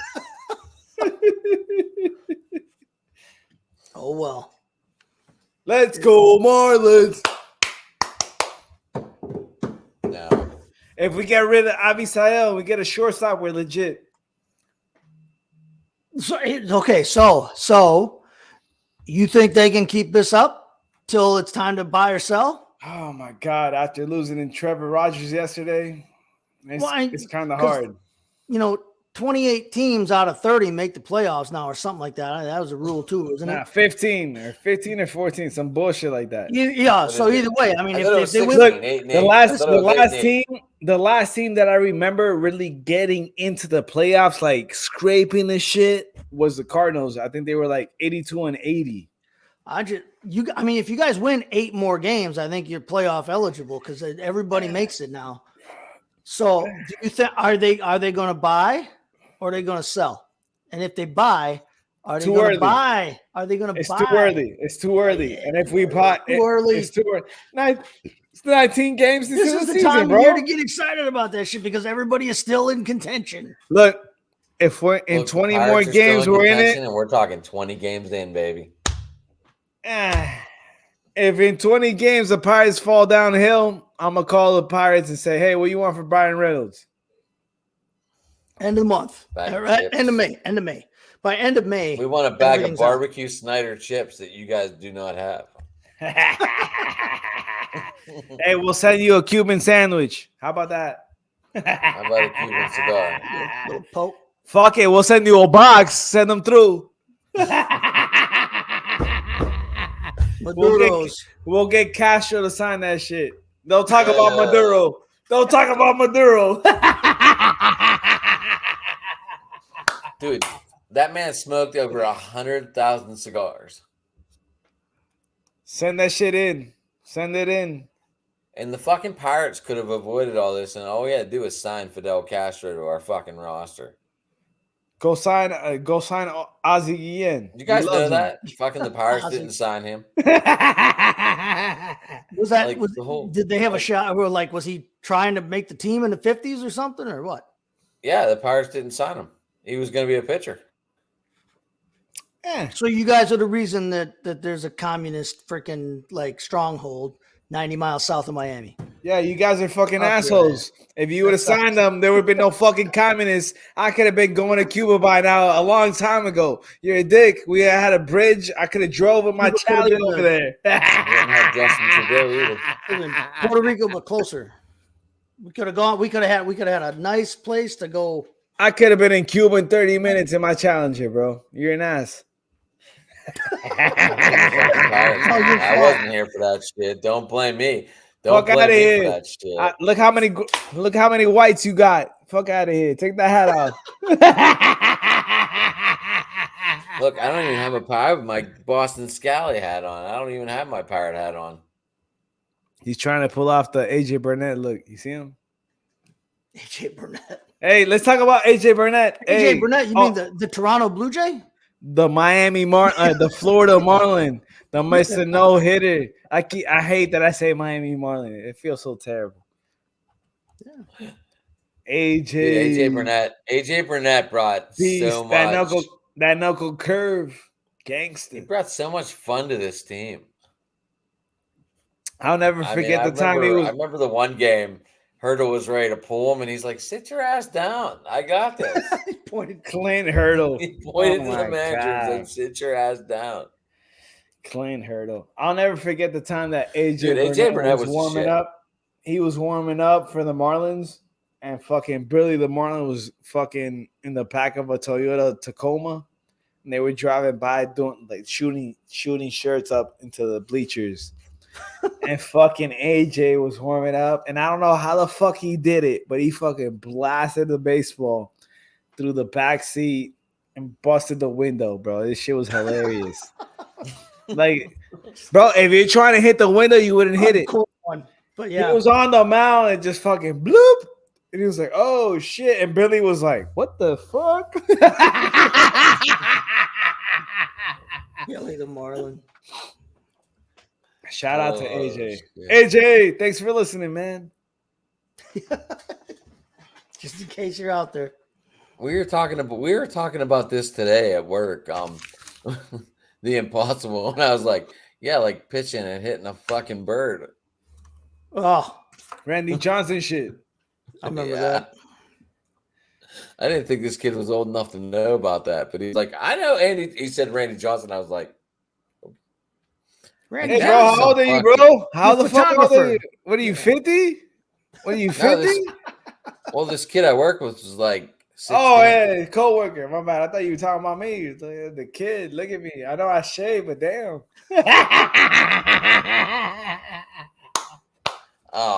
Yeah, and he's like Randy Johnson, and it just blew me away. I was like, all right, is that something? you Randy watch, I Johnson's guess? like I don't know. a big time photographer, like artist now. You seen Yeah. that? Yeah, I seen him at Yeah. NFL sidelines taking pictures. You Yeah, seen him? and he's had like exhibitions of his photography and stuff, like at actual galleries and stuff. Like that's what he does now. And he's Hey, good. let's go around the horn. Who's the best pitcher you growing up in your era? Go, 'cause it's tough. It's tough. Go ahead, Chase. Who's your guy? It's got to be somewhere between It's Pedro, weird. Randy, and Roger. Or It's- Greg Maddux. Greg Maddux. That's my Greg pick. Maddux too, and I go back even earlier than that. Listen, I was at Nolan Ryan's 300th win. Damn, I forgot you were like 75. I'm an old man. I'm an old ass man. So like, yeah, 75, bro. I watched Roger from the time he was a rookie, and he was like 20 years old, 1985. Like, yeah, I watched with the socks. with the socks. Yeah, and he wasn't fat yet. He was just strong and big. God, yeah, he's honestly, in terms of pitcher, it might be Greg Maddux, just because of how. I mean, listen, Randy Johnson was so unbelievable to watch. But first off, he's 8'3", and so when he lets the ball go, it's only about 16 feet from home plate. But then plus it's coming out at 100 miles an hour. That's hard to hit. But Greg Maddux couldn't throw. Greg Maddux threw softer than any of us on this chat probably right now, but he put it anywhere he felt like putting it. And nobody could touch it unless their name was Tony Gwynn. And then if your name was Tony Gwynn, you could hit Greg Maddux. If your name wasn't Tony Gwynn, you just should give up before the game even started. Greg Maddux was amazing. Are we talking about like greatest pitching match we ever got to see or watch? Nah, we're talking about watch. I'm going John Smoltz for Jack Norris Game 7 of the World Series. Damn. You took it to another level. We weren't talking about that, but you took it to another level. That's a good one. That was the greatest Game 7 probably we'll never, ever see again. Both pitchers go 10 innings. It was a great game. And John Smoltz was like, he idolized Jack Norris. That's what made it more memorable. Like going into that game, they showed pictures of John Smoltz with Jack Norris on his fucking poster and shit. Kids don't remember, like obviously kids don't remember because the game you're talking about was over 30 years ago, for Christ's sake. But like 91, wasn't it? Yeah. But people don't understand how good Jack Morris was because he doesn't have the big name he didn't have the flashy name that some of these other guys had. He was statistically the best pitcher of the 80s. I think he had more wins, more strikeouts than anybody else in the 80s or something like that. It was like, I mean, you look back and see like what he did during that decade. He was god dang good. He did. Let's talk about the younger crowd, Chase. Like I know what you're saying. I know what you're saying. I know what you're saying. But like, could you compare him to like a Kerry Wood or a Mark Pryor? Or like, who would you compare him to? Kerry Wood. I was in college when Kerry Wood struck out 20 people, and I was in college when Mark Pryor was like good for 12 minutes, and then got hurt. And that's Mark Pryor was nasty. Mark Pryor was excellent till he got hurt. Was Dusty Baker responsible? Dusty Baker's always responsible. Damn! But Dusty got over the Dusty, get your kid off home plate. Trying to score here. Get your kid off home plate. Damn, Dusty got his kid fucking over the hump, though. I'll tell you that. No, Kerry Wood and Mark Pryor were like fun to watch. But I'll tell you, honestly, the Cubs pitchers, I remember the first time I actually like sat and watched Carlos Zambrano when he was at his. Oh my God. His fastball was absolutely freaking ridiculous. Carlos Zambrano's fastball was just, it was lunatic. Otherworldly. He was a lunatic. Otherworldly. He was a nut job himself. He was a nut job Venezuelan. I don't feel proud to say that I'm Venezuelan next to him. That motherfucker crazy. He was crazy, but he was crazy good at baseball too when he was on his game. You know who was crazier than him? Ozzie Guillen. That's who was crazy. Those are two motherfuckers. I'm like, nah, those ain't my. Yeah, they're not countrymen. They're not real. Get them out of here. They off the border. They weren't from Venezuela. They were from somewhere else. Fucking. I don't know. Who would you compare Jack Norris to? Maybe a Tim Wakefield? No way. No, it's you can't compare a non-knuckleballer to a knuckleball guy because knuckleball. I was just talking about longevity. Tim Wakefield would probably still go throw the same exact pitches that he threw when he was playing at the age he is now because he was a knuckleballer, so it didn't matter. He didn't have to. Charlie Huff float that thing out. Charlie Huff looked like he was about 73 years old his last 12 years in the league. Charlie Huff was an old-looking man before he was an old man. He was throwing BP up there, but he still got outs. I've got baseball cards, so I know what I'm talking about. Charlie Huff. Charlie Huff. The first motherfucking Marlin to throw a baseball out. Charlie Huff. Whoop. Look at this shit. We keep circling back around. Who was the first Marlins pitcher to break 80 miles an hour, though? If Huff was the first one to throw a pitch, he was not a fireballer by the time he was with the Marlins. First, you ever saw that first pitch in Marlins history? No. Go look it up. That shit was like 6 miles outside the plate, calling strike. Give the fans something to cheer for. Come on, dog. You gotta call the first pitch a ball. You gotta strike. You got to. It's a good start for the franchise. How do you feel about the pitch clock, bro? I don't mind it. You don't mind it? I feel like they got to stretch it out a little bit more. Maybe 5 more seconds. I think it's too fast. It's too fast. Maybe for the pitcher, it's cool. For the batter, you're like, damn, bro, you rushing me like a motherfucker. These guys have been in the league for a while. Don't like it. Like, I know that. What happened to the whole mind game of the shit? Like, all right, damn, bro. All of a sudden, Chase is killing the game. Like, time. 1 or 2 like times. You don't make eye contact with that guy, man. That's the thing. It's like, we've seen violations on the pitchers and on the hitters and on catchers. It's like, come on, dude. Once we're all used to it, nobody will give a shit anymore. 2 hours though. 2 nobody hours is too fast. 2 hours too fast. That's what I'm saying. Like, really? Like, everybody's all wigged out that like a baseball game takes 3 hours. Have you watched a freaking football game?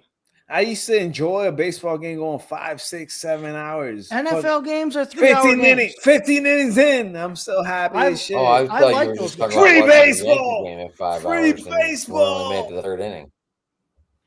Right? Like, the Yankees were the worst. I don't mind it, but like, I wish there was a little bit more room for. I don't know because when you write rules like that, you have to have those rules be concrete and enforceable. But like, really, the guy didn't make eye contact enough for you within 8 seconds of whatever. Like, come on, back off.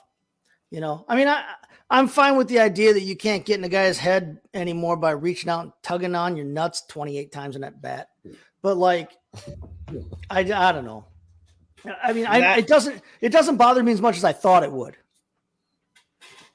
Not everybody is Nomar Garcia Parra. You know what I'm saying? Yeah, restrap everything up 16 times. But like, damn, bro, I still miss like 7th inning stretch. After every pitch, 5 innings in. Yeah. And then, now it's like 8th inning stretch. I'm fine without having to watch that. Like, see a guy back out and he has to restrap every freaking Velcro on his giant ass like suit of armor that he's got on his arm that faces the pitcher, and he's got to restrap and tug on both baseball gloves and then tuck the bat under there, tug himself down below a little bit, give himself the business, and then adjust the hat and then spit and then look towards third base for the. But I know what you're saying. I know what you're saying. I know where you're coming from. 1,000%. But it also has a mental aspect. Oh, big time. Because that was part of the game. The pitcher was in the zone, and it's just like, da. Hold on, time. You know what I'm saying? Like, you can ask for time a couple times and fuck with him. Mm-hmm. And that would piss off the pitcher. Like, this motherfucker asking for time. I'm about to fuck him.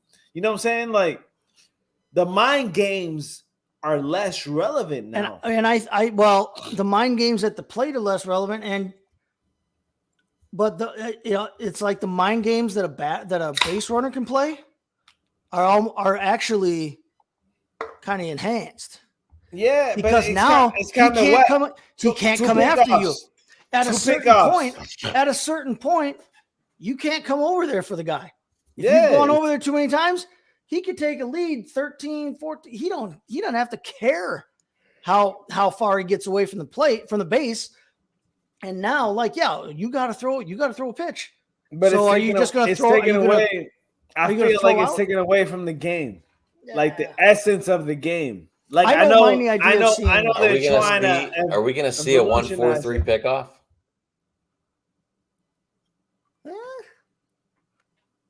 Might.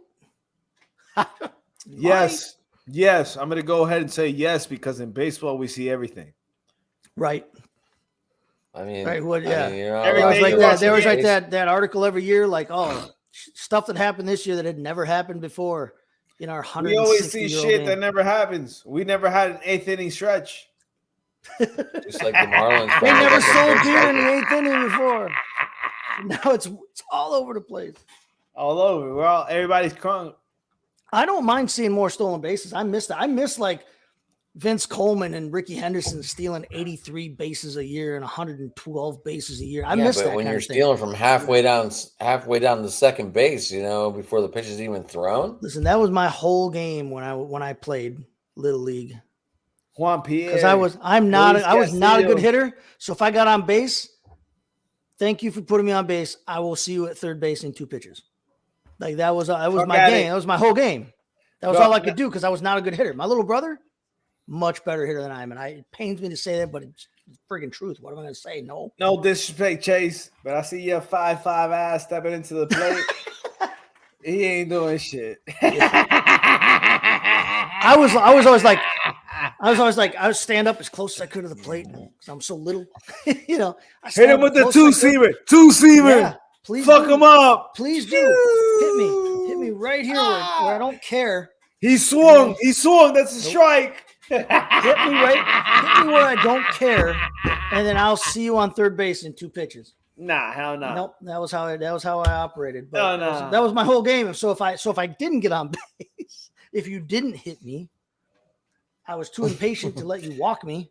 And you were holding the bat left-handed, so that made it harder. Yeah, no, I don't know. I was a left-handed batter. I was a left-handed hitter. So that made it harder for pitchers to pitch to you because when you're 12, nobody sees that shit. Yeah, everybody's like, every once in a while. But you know what's even more screwed up though?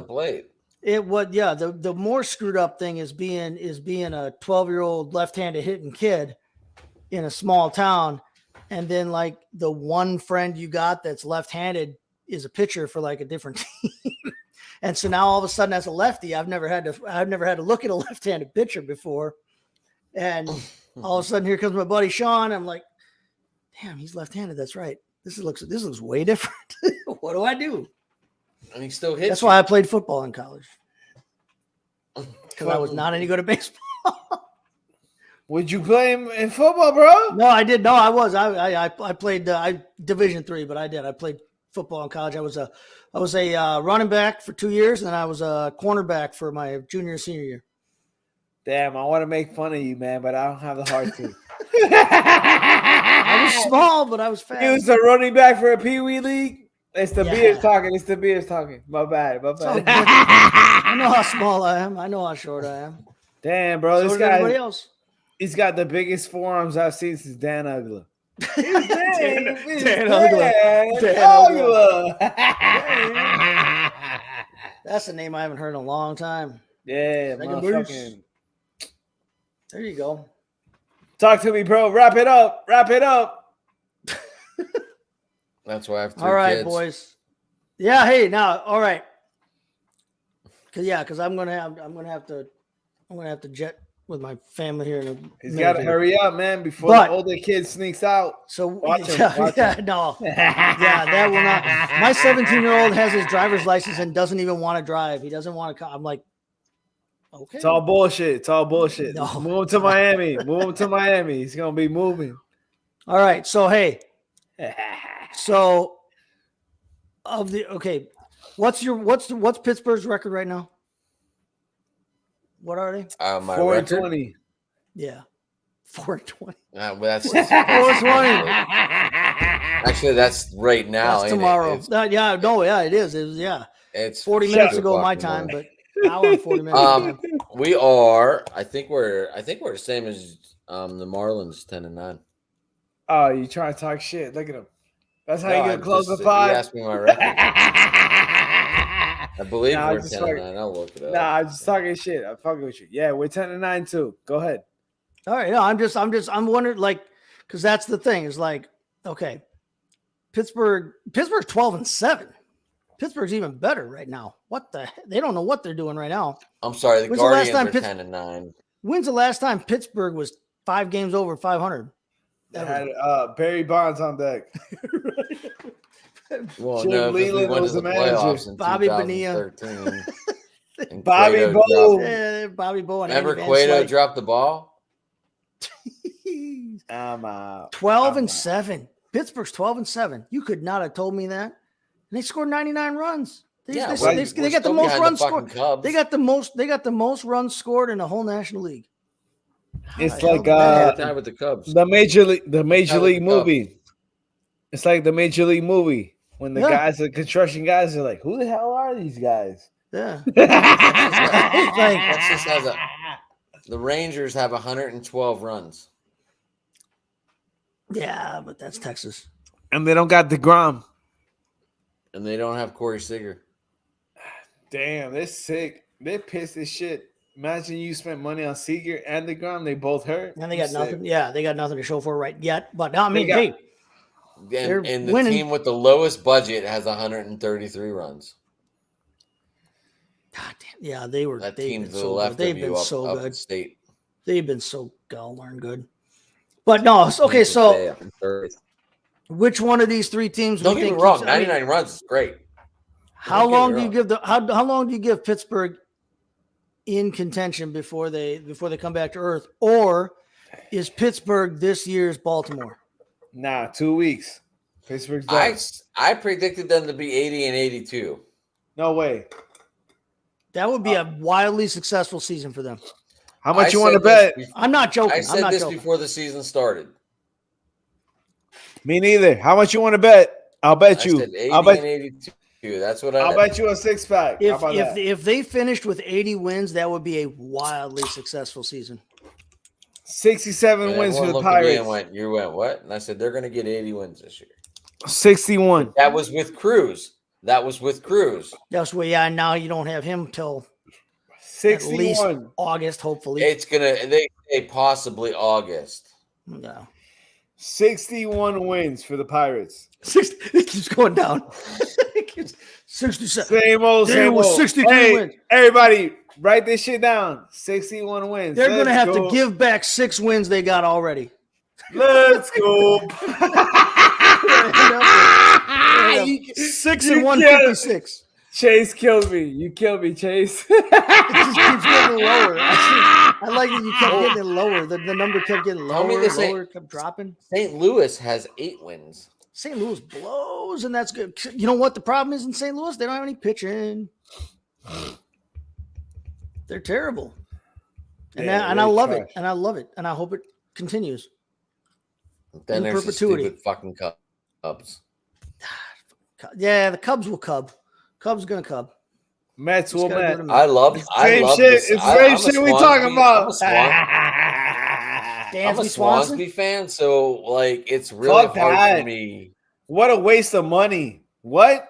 They paid him I how am- much Not money? for him. He got paid. Nah, He got yeah, paid. he got paid, but he ain't doing shit for the Cubs. He ain't I getting don't that. care. Oh, He's like my Rafael pla- call, all right? 4th place. Rafael Furcal, don't disrespect him. Fuck is wrong with you? Wait for the Braves. I have his bobblehead. It's signed in my collection.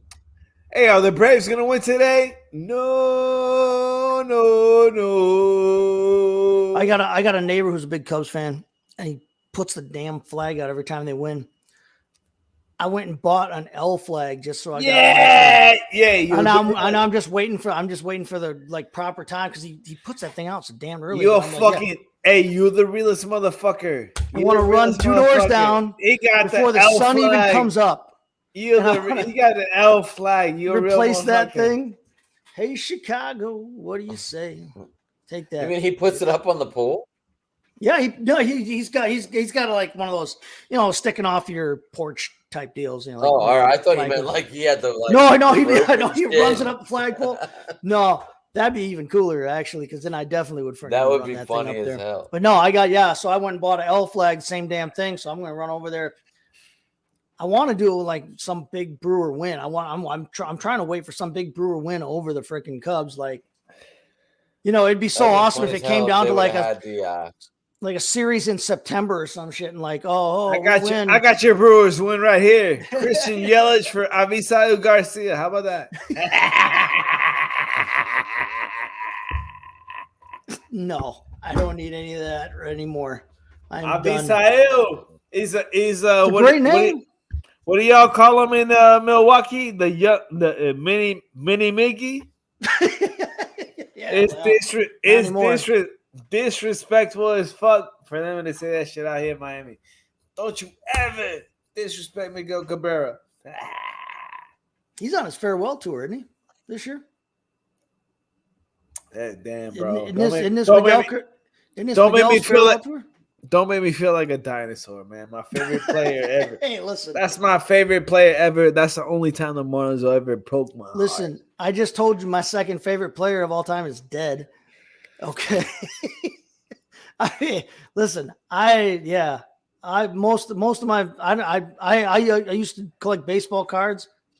Those guys are all 30 years ago. Man, don't get old. It sucks. I know it's the goal. You're supposed to get old, but don't get old. It sucks.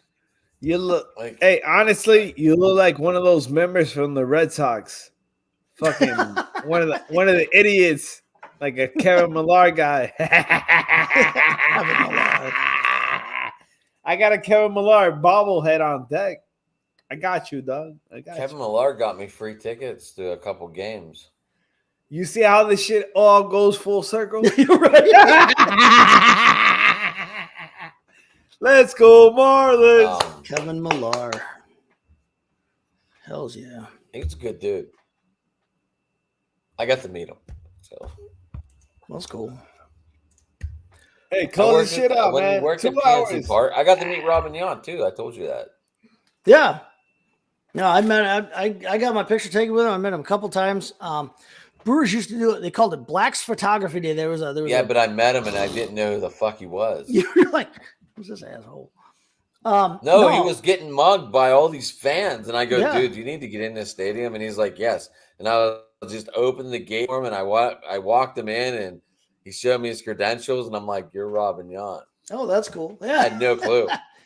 I was just getting a guy that I knew was like semi-popular, I guess, because he was getting mugged by like 100 people. And I just grabbed him and said, you need to get in here. And he's like, yes. And I brought him in. That's cool. And, that's really cool. And my ex-wife's stepfather was second cousin to Robin. You got to make that connection. That makes you guys. So my ex-roommate's cousin's mail carrier. I'm out. You lost me at ex-wife.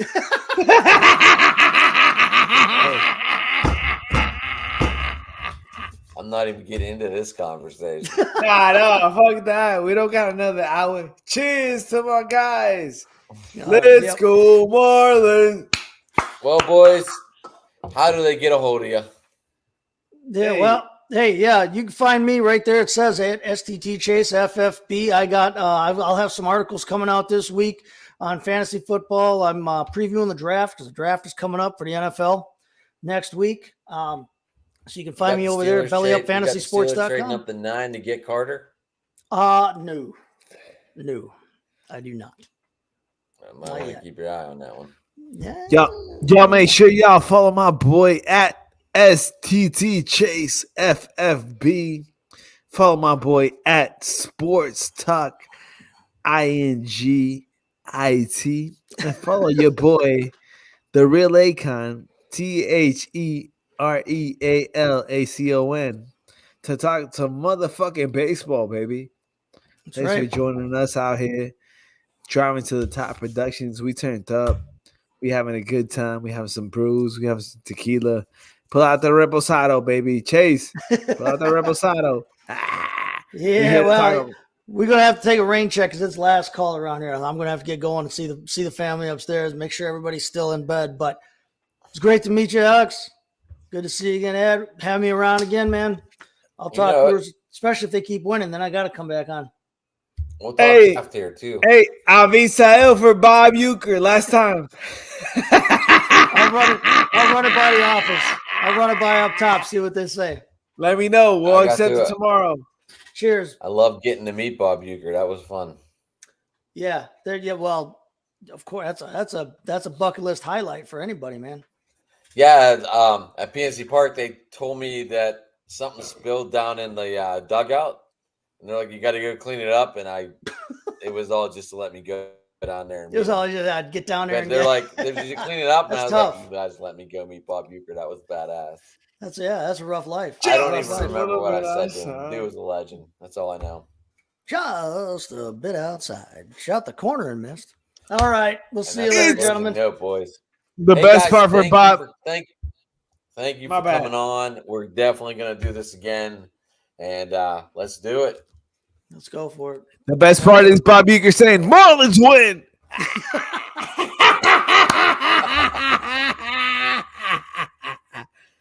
Hey, bro, appreciate you. Jeez. Alex, it was fun, man.